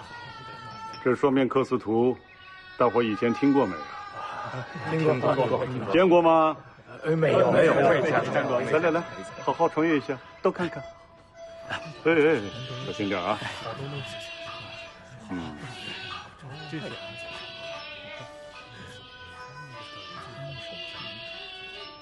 确实不错。我给大家讲解一下，这些花纹图案现生于宋朝，元明之际逐渐断绝。所幸当今圣天子在位，苏州清月坊苦心钻研后，任大奶奶才复原了此迹。本官忝为本地父母官，定当好好庆贺这一盛事。在座的各位都是江南名士，可得为我苏州风物多吟诵名句啊！我一城的工匠可全赖此为生啊！苏州风物本就闻名天下，何须我等吟诵？倒是大人如此操心城中民生，实在是当代为官的楷模呀！绝对是楷模呀！楷模！哪里呀？各位，民生艰难啊！本官不过是秉承了圣人遗训啊，治民之产，必是养足以侍父母，夫足以续妻子罢了。哎呀，这双面刻重现当时乃我苏州之幸，清月坊绝功至伟，任大奶奶耗费了多年才复原了此迹。今日盛会，定当立碑为记，让后人铭记。是，必须写，就应该。曹大人说的对，这碑文必须写，必须写。拿笔来。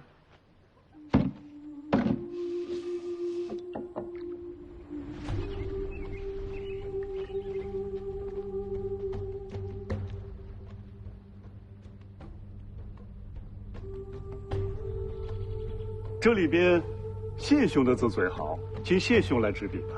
不，谢兄服了。来吧，来，那我就献丑了。我献了。行。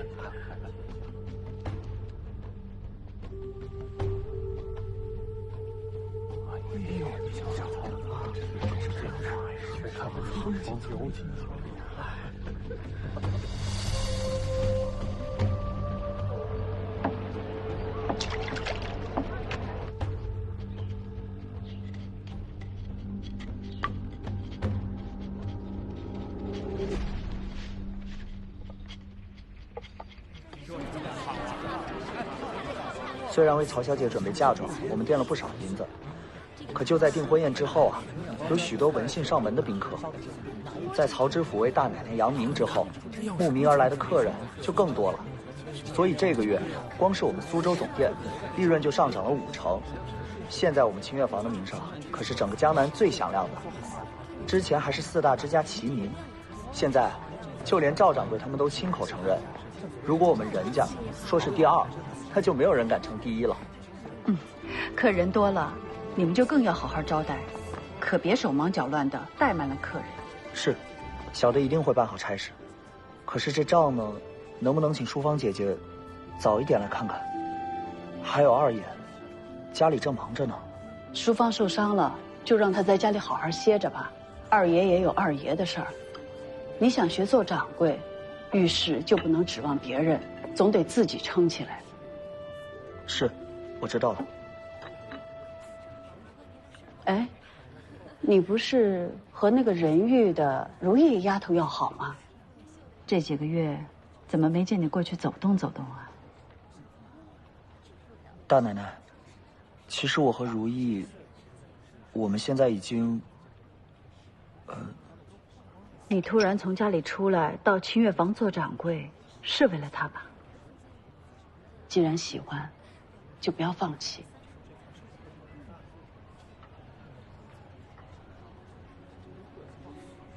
只要活着，就算是遇到再大的难处，2个人携手，总能过去的。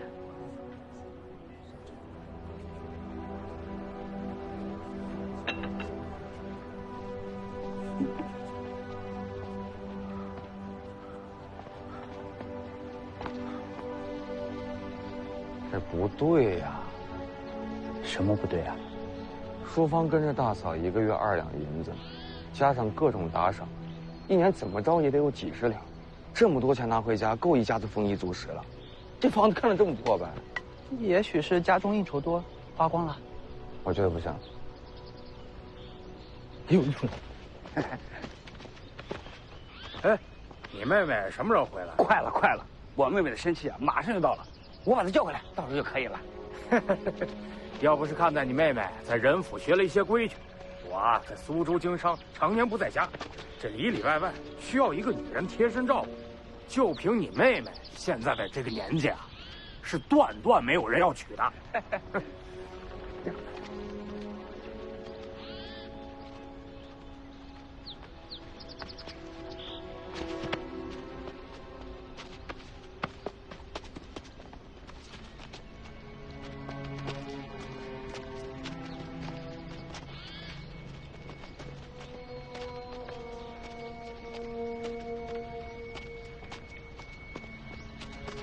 你慢点。哎，你当真能做你妹妹的主吗？员外，您放100个心，我让哥哥长兄为父，谁敢说个不字啊？我是买卖人，不想惹那么多麻烦。放心。走。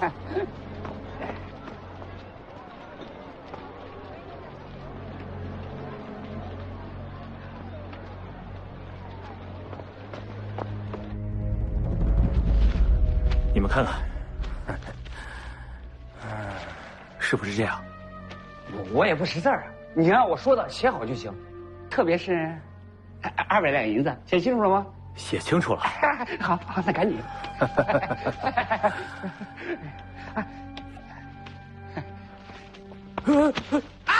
你干什么？你什么人？不许无礼！这我们人家二爷。二爷，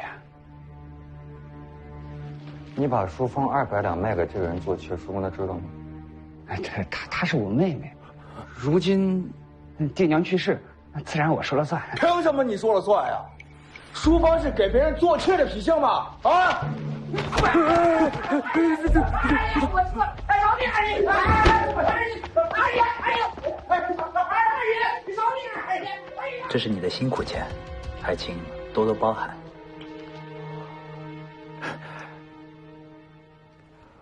在下是路过啊，我这边走，边走。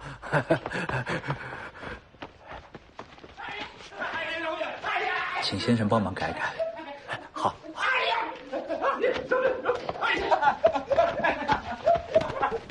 二爷饶命！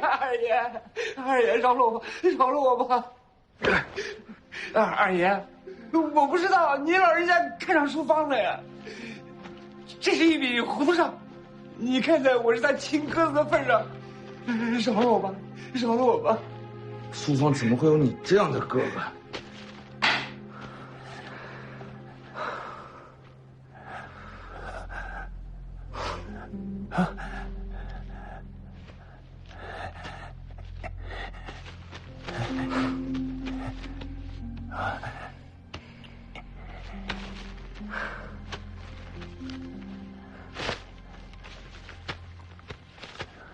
？200两，从今天起，书方就是我们任家的人了，跟你没有半毛钱关系。哎，好。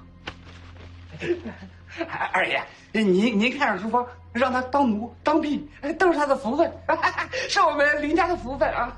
以后你再敢轮人家，我见你一次打你一次，滚！哎，好。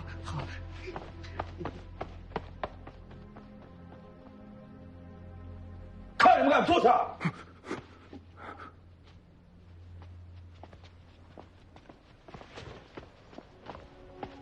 二爷，你就别闹了，先和起来。他要不是书方的亲哥哥，我何止打他一顿这么简单？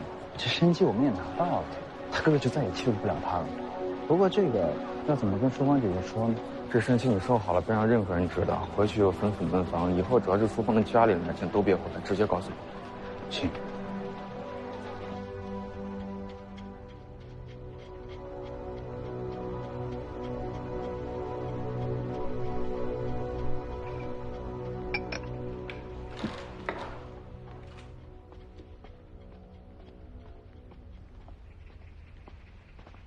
淑芳姐姐，小兰，大奶奶刻了多久了？每天早上起床就过来刻，已经刻了3天了。除了盘账，其他的时间都在绣房。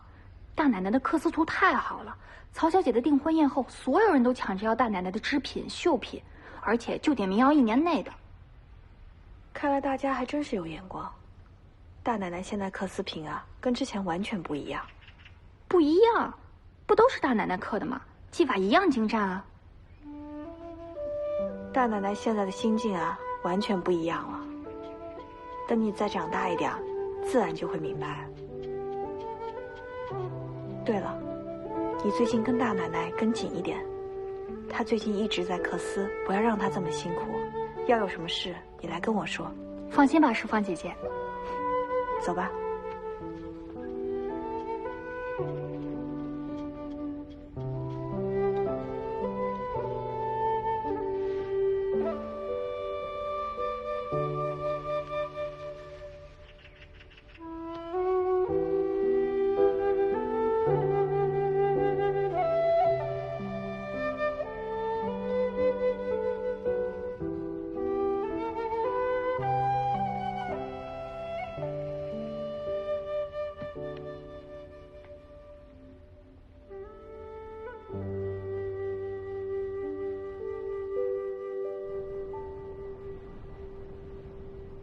先上2个，下1个，动后1个，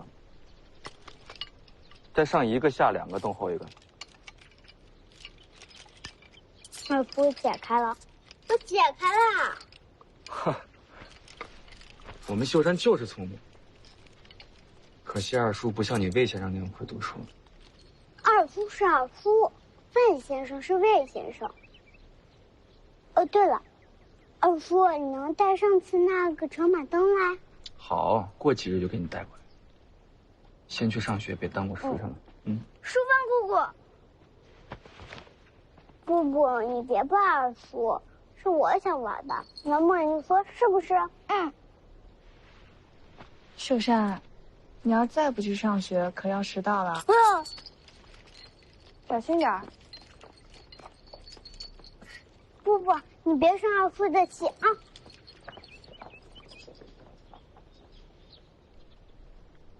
淑芳，你伤好了？好了，多谢二爷关心。听说你在广州跑生意办得不错。哦，不过是掌柜们走的老路子了，我只不过是萧规曹随走了一遭，无非旁人就是敬我头上个人字，吹嘘几句，当不得人。看样子，二爷现在也通了一些人情世故了。这是我从广州给你带的礼物。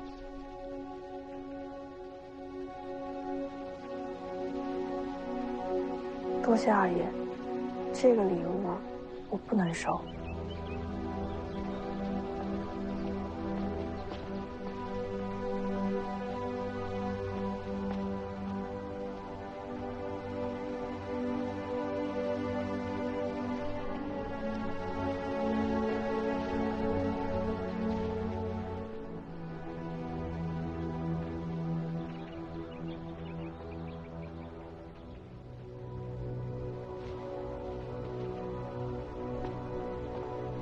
姑苏自古繁华，无人聪慧好雅，善仿古法。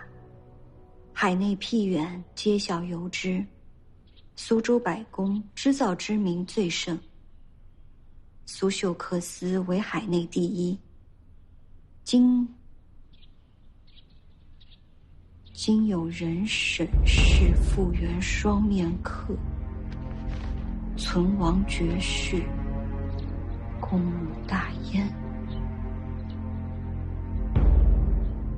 姑娘，你刚刚讲的那些话是什么意思啊？他疯了。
姐姐，你知道自己在做什么吗？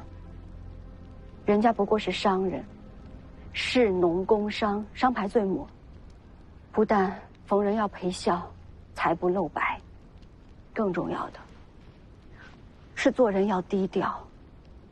你如今太过高调，还让世子为你复原双面刻，树碑立传，锋芒毕露。你这样会害了你自己，也会害了人家的。你的胆子何时变得那么小了？我们做生意的，历来都是雪中送炭者少，锦上添花者多。你也知道雪中送炭者少。如今李昭在江宁，随时都可能回来。曹知府亦是虎狼之心，两头恶狼环绕着。秀山又太小，不过6岁，如今人家根本就是无根飘萍。你应该收敛锋芒，待来日，如果秀山举业有成，到那时候人家再扩张家业也不迟啊。你怕了？没想到曾宝琴也会有怕的那一天。我不是怕，我只是知道这个世道对我们女人有多么苛刻。娘，娘，您听我说，琴儿，我们家完了，你进过牢房，以后还会被发卖出去，为奴为婢，受苦受罪。娘舍不得你受罪，娘，你快点站在我背后吧，娘，我不想死，娘，你松开他，我不想死，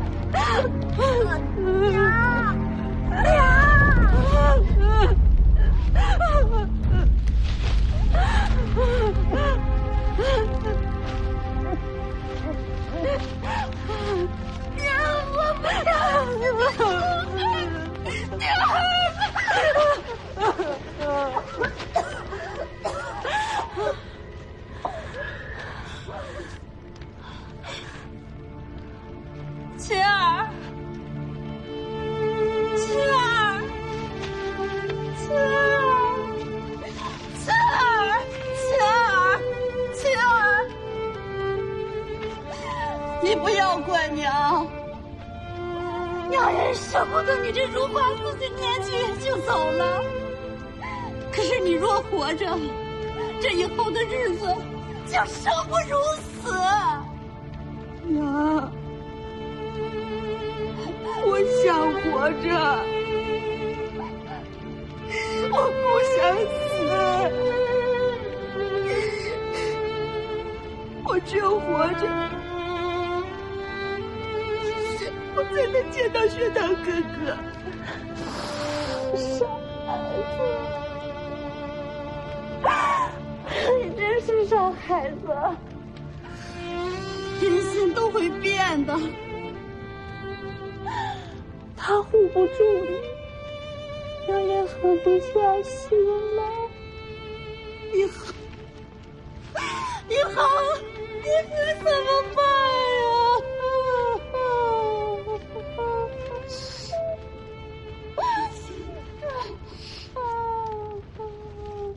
呀？娘，别怕，我们不会死的，我们会活着，我们会活着出去，我们不会死的。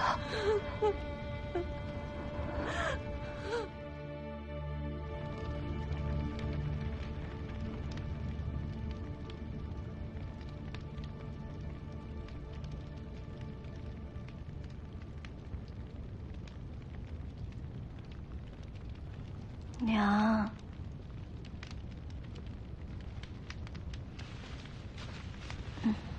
娘，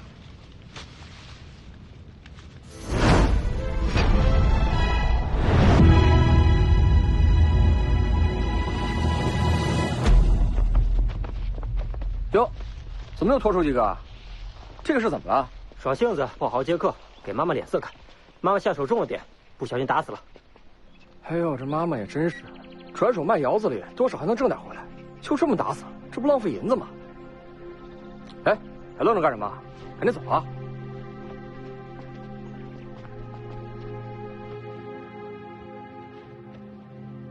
这就是新买来的官家女。是。来，让我瞧瞧。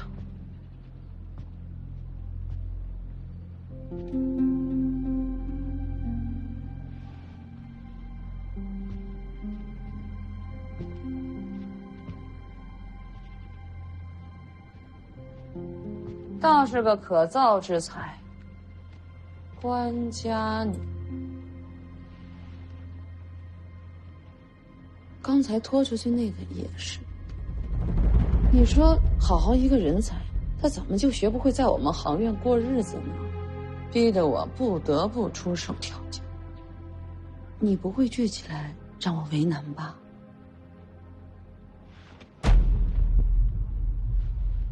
妈妈说的对，我都听妈妈的。哼，你倒是个伶俐的，说说吧，你都会些什么？我会弹琴，我会写字，会画画。会的还不少，倒是个乖巧听话在的。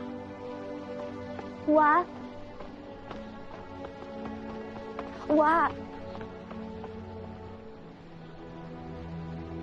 小时候，老爷总说“宁为玉碎，不为瓦全”，小姐全忘了吗？我没忘，但是五儿你也知道，在牢里，我跟我娘发过誓，这辈子不管有多难，我都要活下去。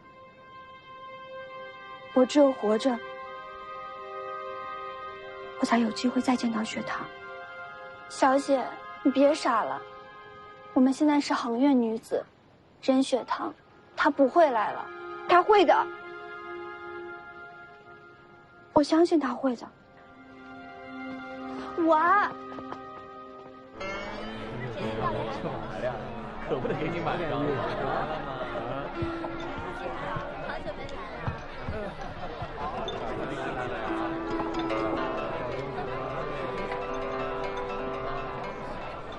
妈妈，这次新来的姐姐好像挺让你省心的呀。不错，算是你买对了人。这丫头会看眼色，是做头牌的料。记你一功，回头去账房领赏吧。妈妈，她来了。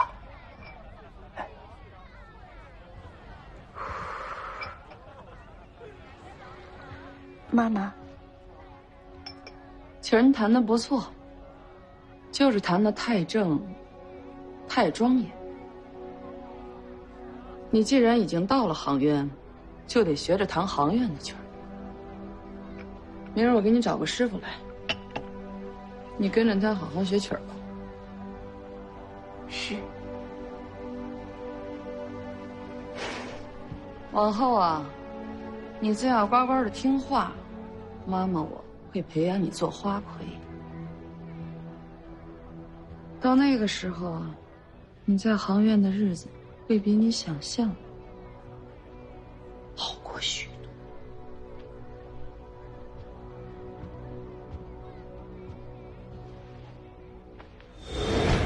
姐姐，你如今就在人府，安心的做你的当家主母，好好的活着。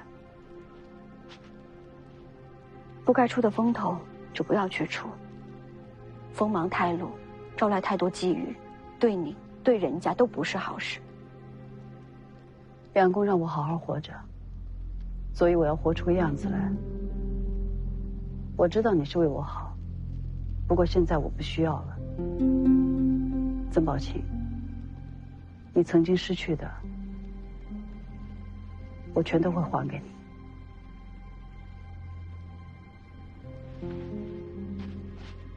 你到底要做什么啊？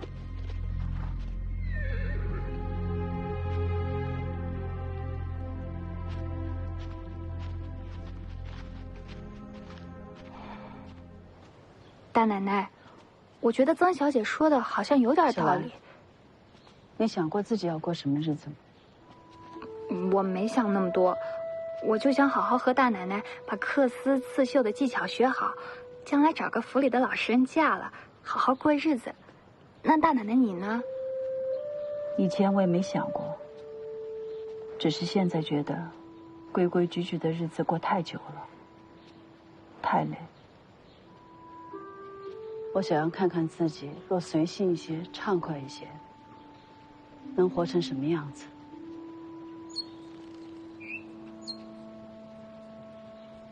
这是二爷的鸟吧？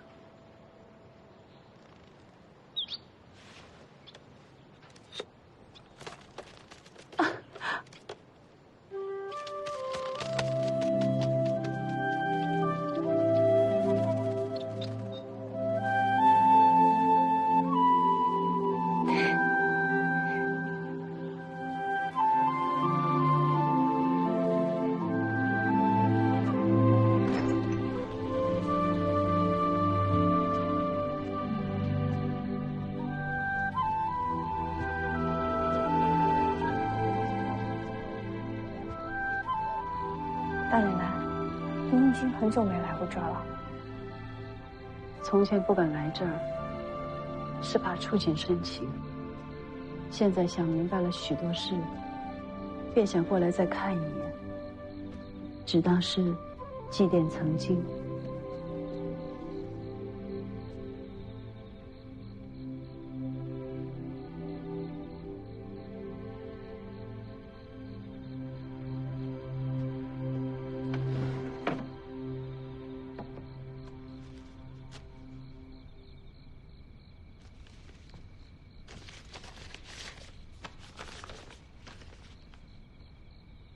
贤妻翠喜，赐如与归。贤良端谨，家门庄肃。吾与汝，却多有亏欠，心中难安。吾思虑再三，男子生于世间，当齐家治国平天下。当会会见，斩情丝，妥善安置曾氏，不负令汝神伤。保你一生安泰。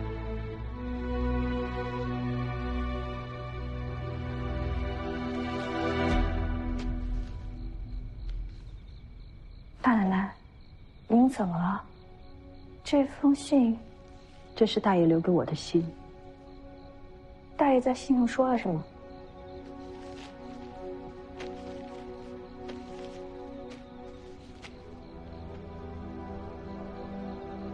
大爷不是深爱的曾小姐吗？为什么会留这封信？他不怕她看到了之后伤心吗？他自然还是爱着曾宝琴。他感激我为人父做的一切，所以承诺我一生安泰。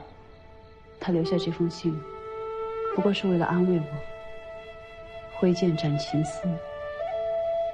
怕是连他自己都没想明白，他的情始终还在曾宝琴身上。越是情深之人，越是伤人最深。薛堂，我以前不明白，现在我反倒愿意你是那薄情无义之人。情深也好，情断也罢，那都是你跟曾宝琴的事，与我无关了。我们三个人兜兜转转，曾经错配姻缘，曾经你死我活，也早该结束了。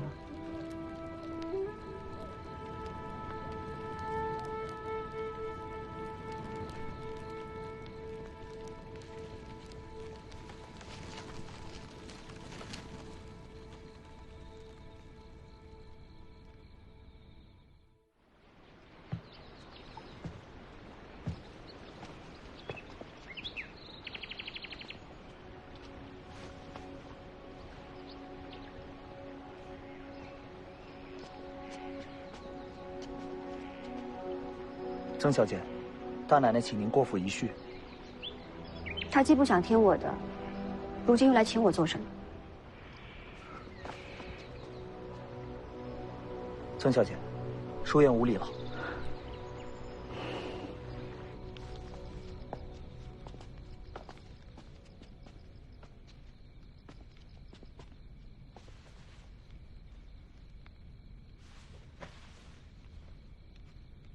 你到底想干什么？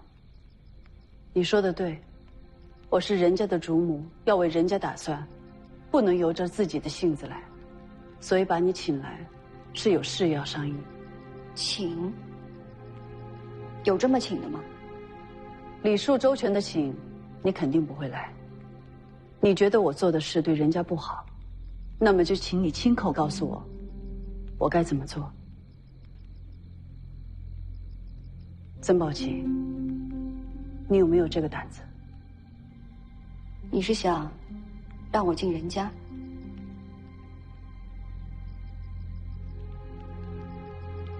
我说过的，我这一辈子都不会进人家的门去当姨奶奶。我请的是曾小姐，不是曾姨奶奶。当年我要进人家的门，你不让，现在你又逼着我进人家的门，你到底想怎么样？此一时彼一时。淑燕，带曾小姐去西院暂住，以后她院子的事儿就交给你负责。是。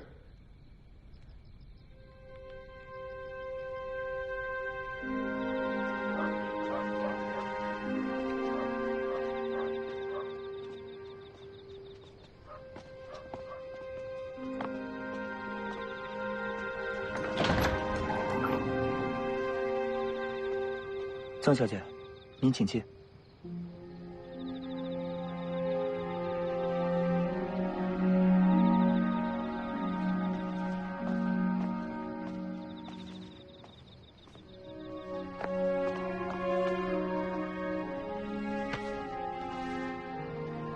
你这是彻底倒向大奶奶，故意为难我们家姑娘了。我怎么可能会为难你们家曾小姐呢？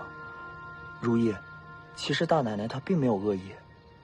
这深宅大院多的是折磨能让人生不如死的法子，你知道吗？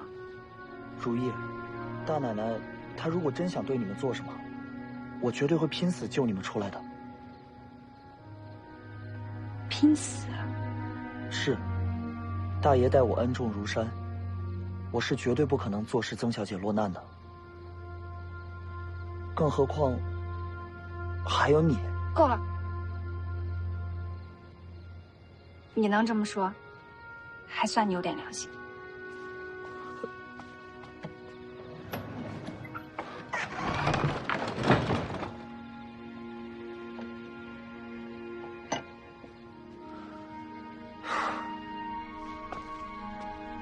也是个有情的。什么有情的？大奶奶只动她不敢往西。她心里是有你的，就像你心里是有她的一样。我才不要她呢！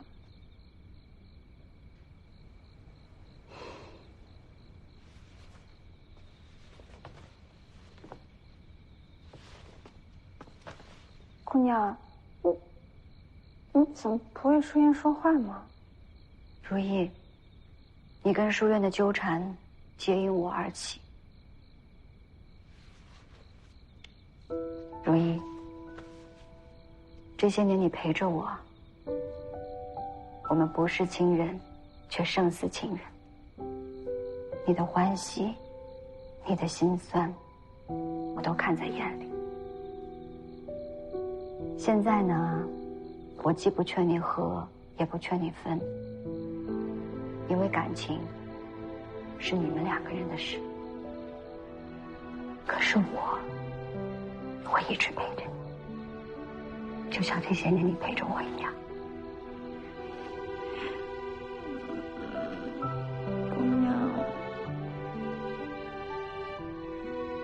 姑娘，你说我和舒燕能在一起吗？傻吧？这话呀，你得问你自己的心，问舒燕的心，而不是问我。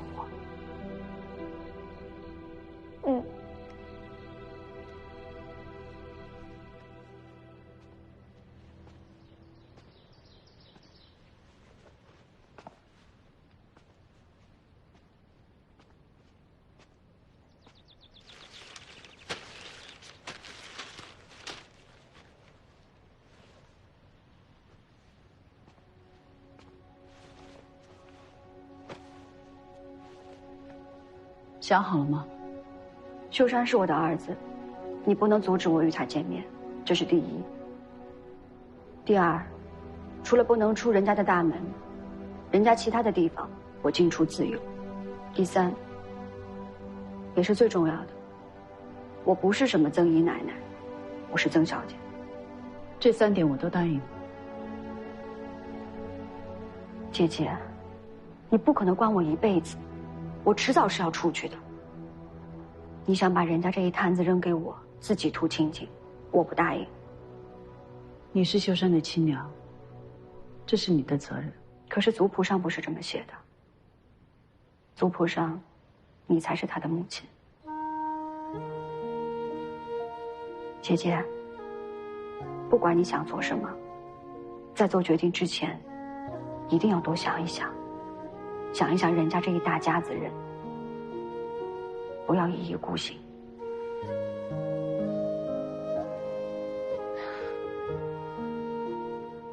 走。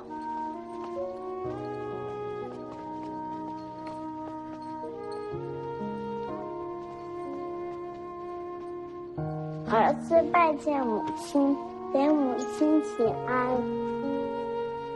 快起来吧，快起来，给你的娘亲磕头请安。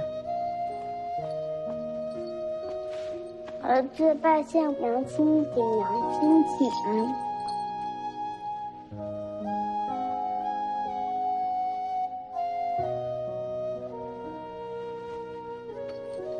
快起来，孩子。你娘是个才女，学问好得很，不会输给你的冯先生。以后课业上有什么不懂的，多问问你娘。母亲，你是说以后我可以经常去见娘亲吗？以后你娘亲啊，就跟我们住一块儿了。娘亲，我很开心，我真的很开心。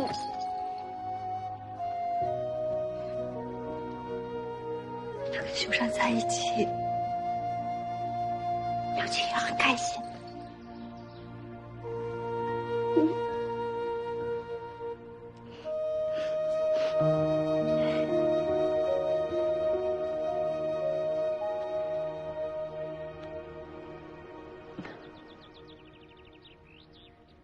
既然进了人家，就要学人家的克丝之道。姐姐的意思是要教我克丝？你忘了，我是会克丝的呀。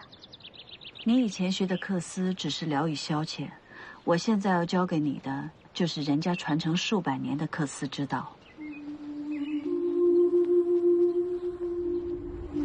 净手。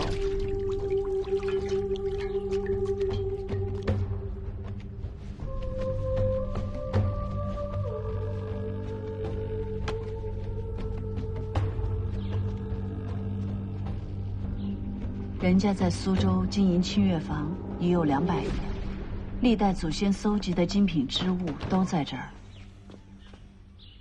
克丝一道，只有亲手触摸过这些名家名作，揣摩过上乘的技法，才算是真正的入了门。这200年的积累，就是人家的底气所在。克丝传承1000年，不但创作耗时费力，前后的工序更是繁琐，养蚕、缫丝、种染草、提炼染料，20多道工序环环相扣，缺一不可。在每道工序上，我们人家都有独到之处。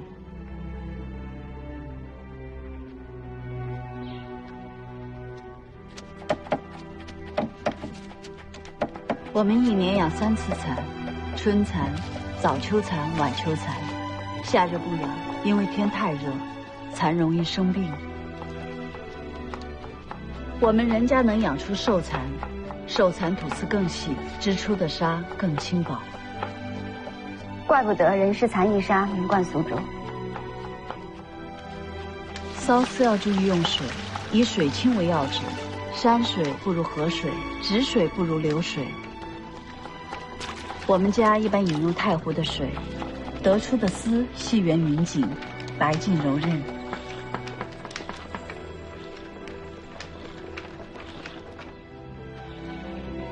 上好的染草都是精心伺候长大的。我们人家在城外还有几10亩种染草的水田，这样才能保证清月坊的染料供应。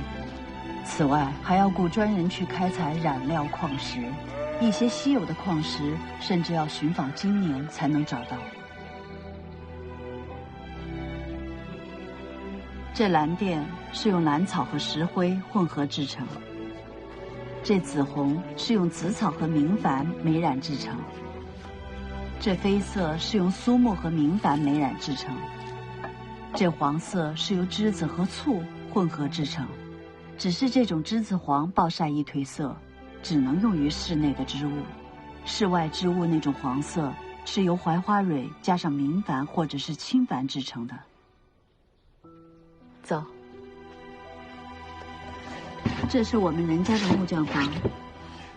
匠人宋师傅是从老太爷那辈开始就给我们人家制作织机和绣架的，选用的都是上好的木头，细心打磨。工欲善其事，必先利其器。你复原双面刻的织机也是请宋师傅改良的吧？不是，人家的人才多着呢，要当家人就要知道怎么用这些人才。来，这是北宋的宝相花纹，一改唐的奢华富贵之风，变得更加的清丽写实、规整简约。克斯的手法更是有独到之处。你看，这个花心尾线细密，向外逐渐粗疏，这样花叶就更显层次。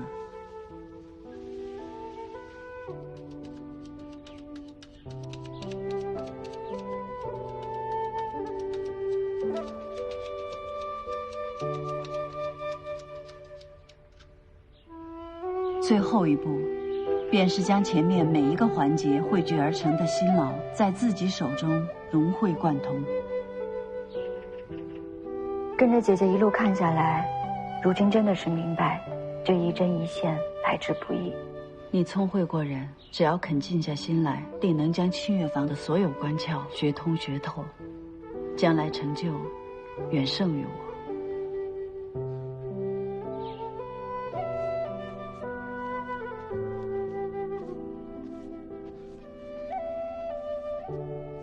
大奶奶，您不是盘过账了吗？怎么还在写啊？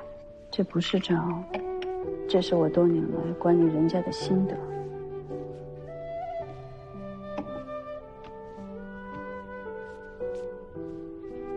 您写这些做什么？我怕忘了，所以想要早些整理出来，送去学堂的礼册都送过去了。送去了。冯先生说，秀山少爷聪明伶俐，收了一个这样的弟子，十分欣慰。秀山要读书，读好书，书读好了，曾宝琴才会有指望，人家才能安稳。风儿，快出来，快快，风儿，来来来。哎，娘，什么事儿？看看这个册子，啊。这都是城中适龄的姑娘。哎，我好不容易在媒婆手里拿到的。你如果不喜欢淑芳，你在这里帮我挑个姑娘当我的媳妇啊。娘，您怎么能这样呢？哎，我怎么了？我每天跟着她，帮她做这做那。我跟着她后面呀，我连放个屁我都不敢。这样，她能心甘情愿地跟着你吗？娘。舒墨跟您说什么了？他能跟我说什么？他是你的心腹，什么都不跟我说。你别忘了，你是我肚子里钻出来的，你做什么事情我心中没数吗？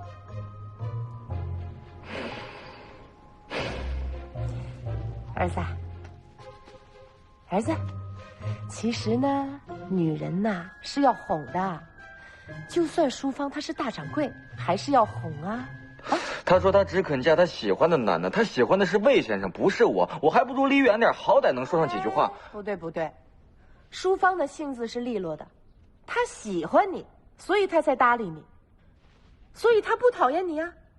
赶紧去在她面前表现表现啊！娘，我的事你能不能不管了呀？哎呦，喂，哎，你这个蠢货，讨个媳妇都不懂，你好蠢呐！浪费我心思。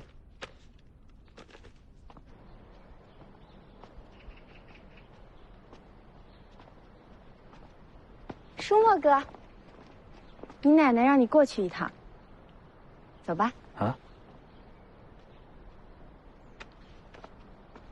哎呀，姨奶奶，我真的不能说，二爷会打死我的。我是你二爷的亲娘，我会害他吗？你呀。老老实实的告诉我，到底发生什么事情？或许可以帮助他跟淑芳的姻缘撮合起来。你说呀，不能再耽搁了，再耽误这条红线可能真的要断了。你说呀，淑芳，淑芳，哎，刘妈，淑芳啊，我得告诉你一件事儿。不过你别说我说的啊，你家那哥哥呀，已经找过你好几趟了，这每次都让二爷找人打出去了。我怕你家里有急事儿啊，就过来跟你说一声，你要记着便是啊。多谢刘妈。不谢，那我走了啊。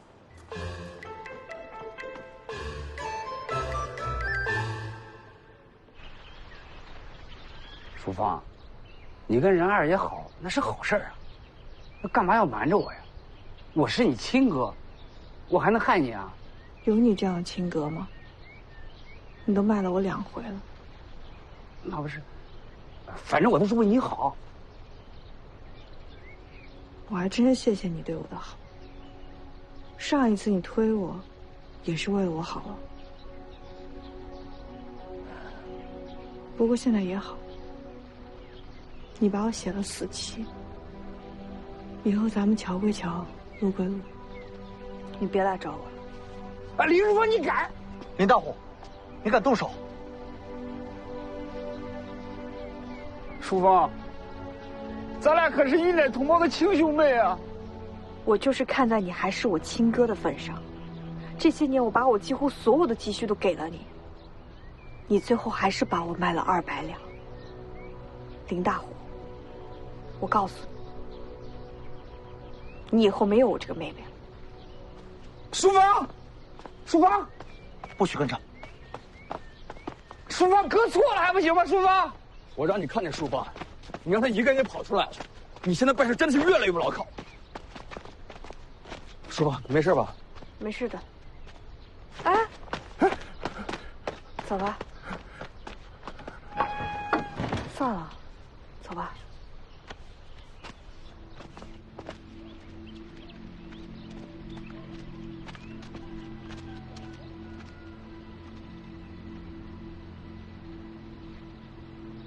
二爷，谢谢你来找我。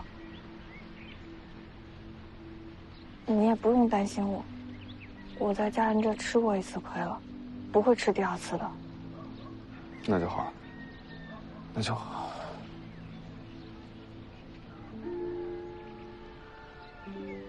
二爷，你买下了我的生气。你连这个都知道了？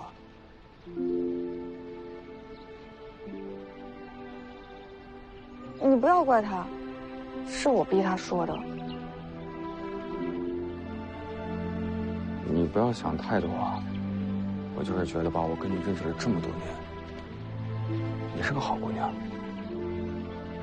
给别人做些太可惜了，所以想着帮帮你。所以你做这么多，都是因为同情我？不是因为同情。是因为什么？是因为淑芳，我真的喜欢你，真的喜欢你。你能不能给我1次机会？就1次，如果你愿意的话，再给我1次机会，真的就1次机会。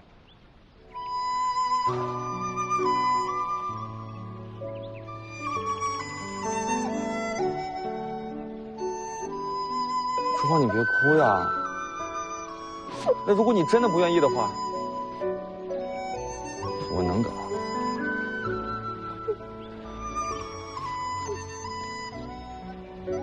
谁让你等啊？我愿意。真的？真的？嗯。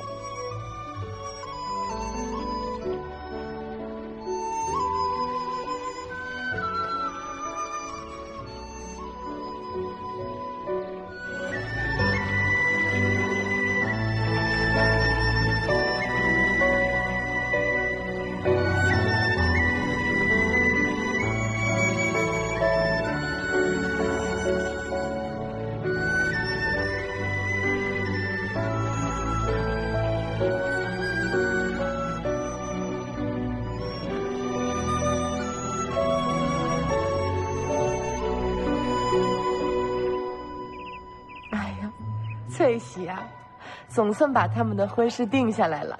既然定下了，咱们就赶紧把这喜事办了吧。啊，姨奶奶，你那边的聘礼呢，就按去年说好的下；我这边的陪嫁啊，就按规矩办。尽快找个媒人纳采纳吉。我看了黄历，月底就有好日子，咱们就赶在月底把这喜事办了吧。好好好。大奶奶，这事哪有这么着急啊？这还叫急啊？要不是去年把这婚事耽搁了，说不定这会儿咱们就喝上孩子的满月酒了。大奶奶说的对，你们的婚事啊不能再拖了，要不啊又出什么幺蛾子了。娘，您说什么呢？还能出什么幺蛾子呀？哎呦，姨奶奶啊，呸呸呸！对，呸！你们啊，就听我和姨娘的话，尽快的把这喜事办了吧。行，我们都听大嫂。都听大奶奶的。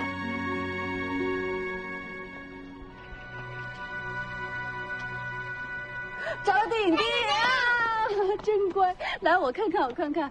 呀，你们俩都长高了。哎呦，越长越像巧。大奶奶，你怎么来了？哦，我特地过来看看孩子们，给他们带了点东西。来，带上。平平，谢谢大奶奶。不谢。安安，谢谢大奶奶。哎，平平安安。大奶奶，怎好让你破费呢？我答应过巧儿，要好好照顾他们的。对不住啊，大奶奶，孩子面前不说这些了。来，踢毽子，给大奶奶捡过来。给大奶奶踢毽呢，给大奶奶。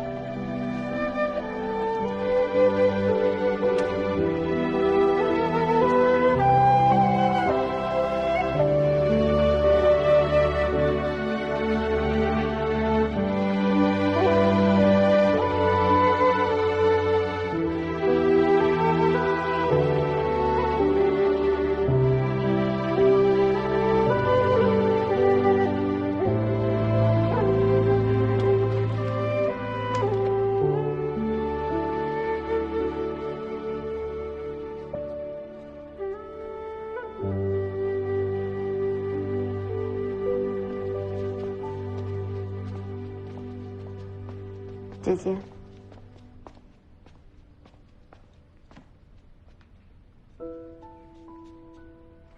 记忆大有长进啊！这阵子关在府里，不是克斯就是刺绣，记忆能不进步吗？只是你到底要关我到什么时候？我不能一直待在这。你不是一直盼着跟秀山团聚吗？难道不开心吗？开心。每天一睁开眼睛就能看见他，跟他朝夕相处，这是我这些年做梦都不敢想的事。只是我也在提醒自己，我不能沉溺于此。厉昭还在江里，他迟早是要回来的。他回来，如果来找我，我还可以探听一些消息。如果李昭回来，我就让你出去。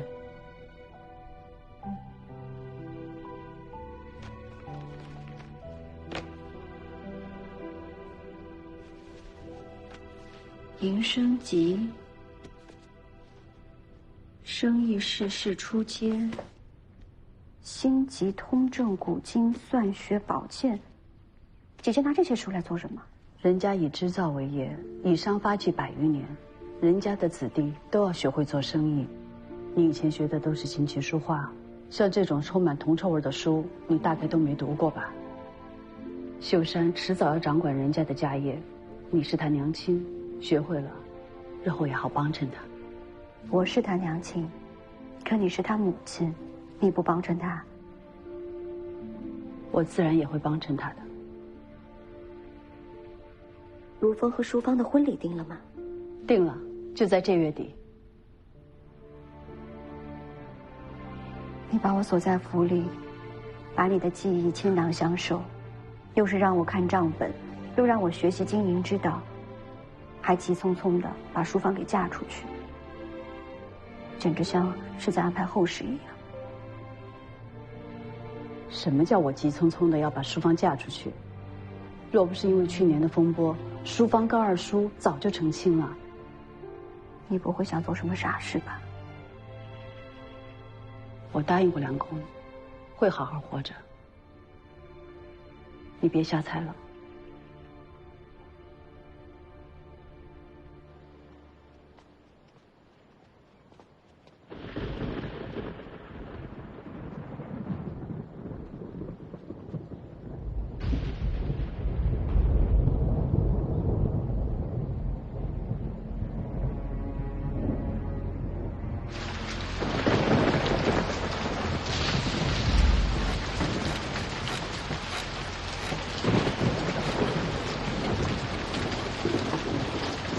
快点，快点！落轿。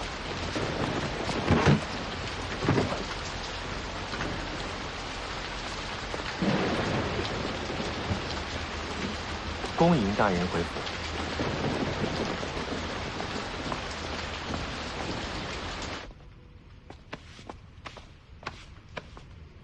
江宁那边总算都处置妥当了，曹文斌以后不会再派人找我们麻烦了。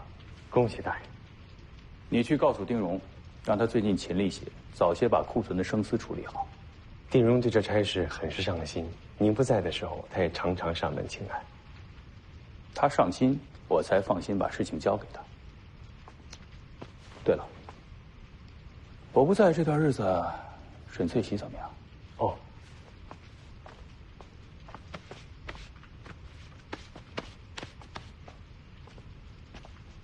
请您过目。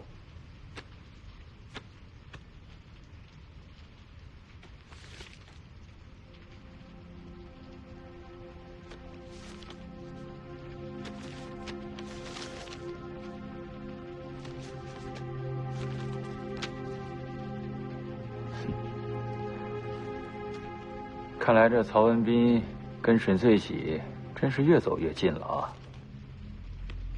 这沈翠喜为了曹文斌女儿的婚事这么下功夫，也不怪曹文斌不顾知府身份，下死力气为人家办事。经过曹文斌的大肆宣扬，人家名满江南，总账坊声势日隆，倒压了织造府一头。现在魏良工业死了，沈氏一向谨慎，想再抓到他的错处，恐怕就难了。名满天下也是谤满天下，沈翠喜的死期不会太远了。曹文斌就是一头恶狼，哪里是沈翠喜这个女人能够驾驭得了的？等我把生死的事情处理好，空出手来，再不能放过这妇人了。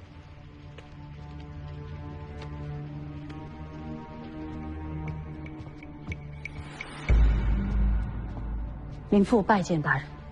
林大奶奶好大的架子，让本官好等。大人召唤，民妇岂敢耽搁？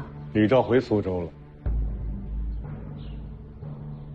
我不管你和李兆之间有什么恩怨，他这趟去江宁给我找了不少麻烦。如今，上官亲自写信来责骂，只怕我的留任会出大问题。这都是你们任家给我惹的麻烦。任大奶奶，我不管你用什么办法，这一趟的留任银子要比上一趟翻上2番。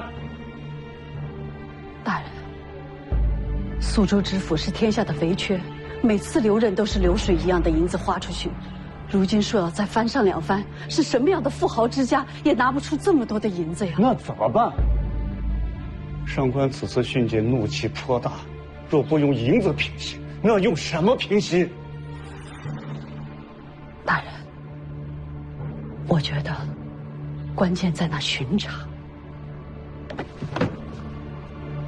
沈氏，你要搞清楚，我可是堂堂的苏州知府，并不是你可以随意指使的知府。我在与你商议留任的事，不要把你和李兆的恩怨拖扯进来。民妇万万不敢。只是大人与李兆如今势同水火，便是大人不与他为难，他怕也要与大人为难。苏州织造府直达天庭，得罪了这样的人，对大人来说也不是一件好事。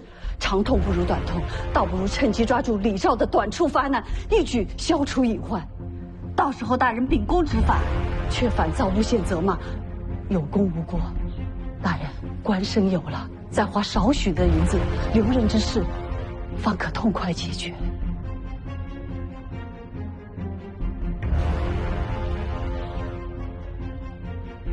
你说的可真够好听的。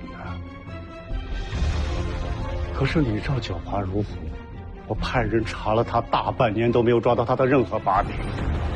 上官在信里命我不许在无端滋事，巡逻的事情不能再办。大人若要再出手，自然是一击必中。民妇在苏州经营多年，行当里也有不少的人脉。等下次拿到确信，再让大人出手。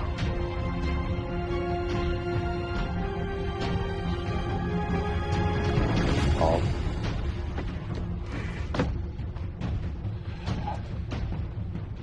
那我就等任大奶奶的消息了。要是这次再抓不到人，就是你任家倾家荡产，你也得给我凑出这留任的银子。大人，若再抓不到确凿的证据，大人留任之事，我任家一定倾尽所有。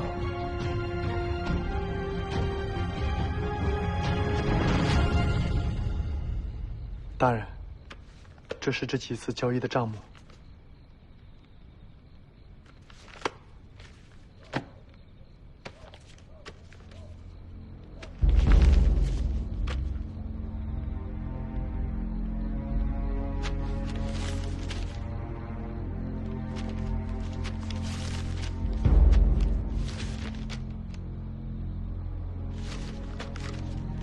丁掌柜果然是生意人，进出都记得清清楚楚。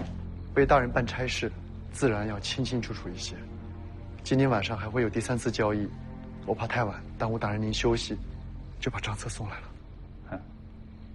你办事我很放心。哎，我从最近的账目上看，货物的交易量变大了，是不是知府衙门那边不巡逻，那边人的胆子也大了？是的，大人。那边传话了，说今天晚上彪叔会亲自过来接货，而且以后每日2趟。我估摸着，这不到1个月的时间，仓库就可以清空了。反手3、4倍的利润，怎么可能只做1个月？我让人从市面上又进了一批生丝。大人，你有够肉了。如今。这苏州市面上的丝价让总账房打压的那么低，反手卖给南洋的水匪是高价，这中间的利差不赚白不赚呀。若不是从前任雪堂紧盯着张彪不放，让张彪不敢进来，我这生意怕是早就做成了。大人，那任雪堂到底死还是没？张彪已经回来了，你说呢？大人放心，小的一定尽心竭力。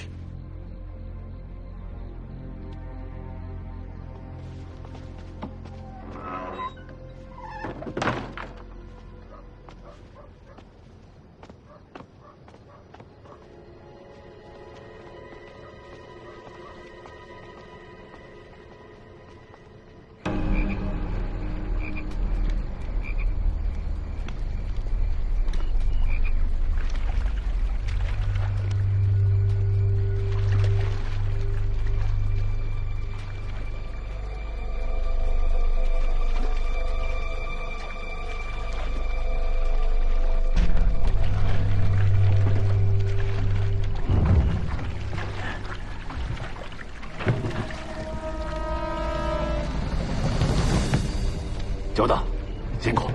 彪叔，我早就给你备好了。装船。彪叔，坐下来。好，请。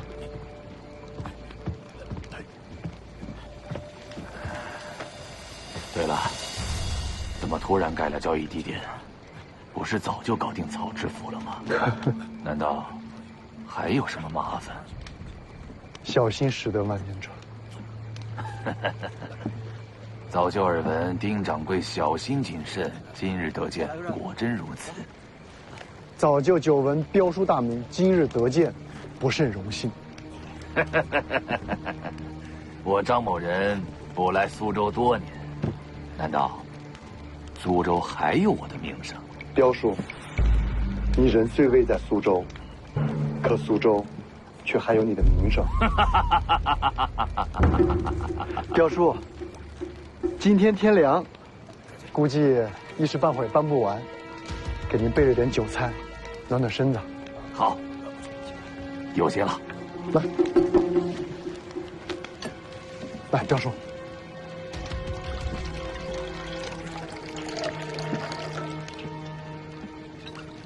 彪叔，这一碗我先干为敬。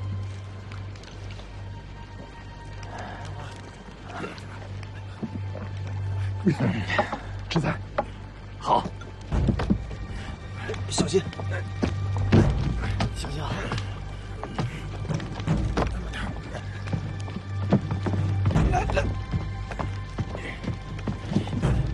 来，脚下，往里，往里。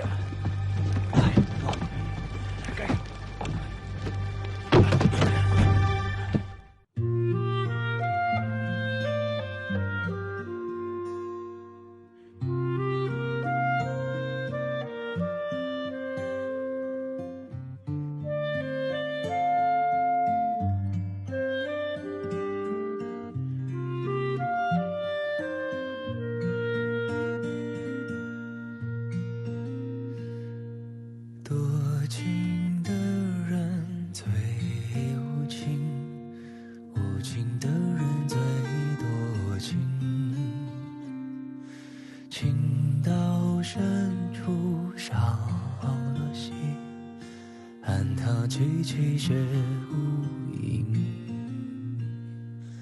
何多情人却同行，可有缘人泪盈盈。不怕生死早注定，就怕无法不认命。这一刻的良辰好景，如梦如幻似泡影。若爱有陷阱，心会停，要去哪儿留住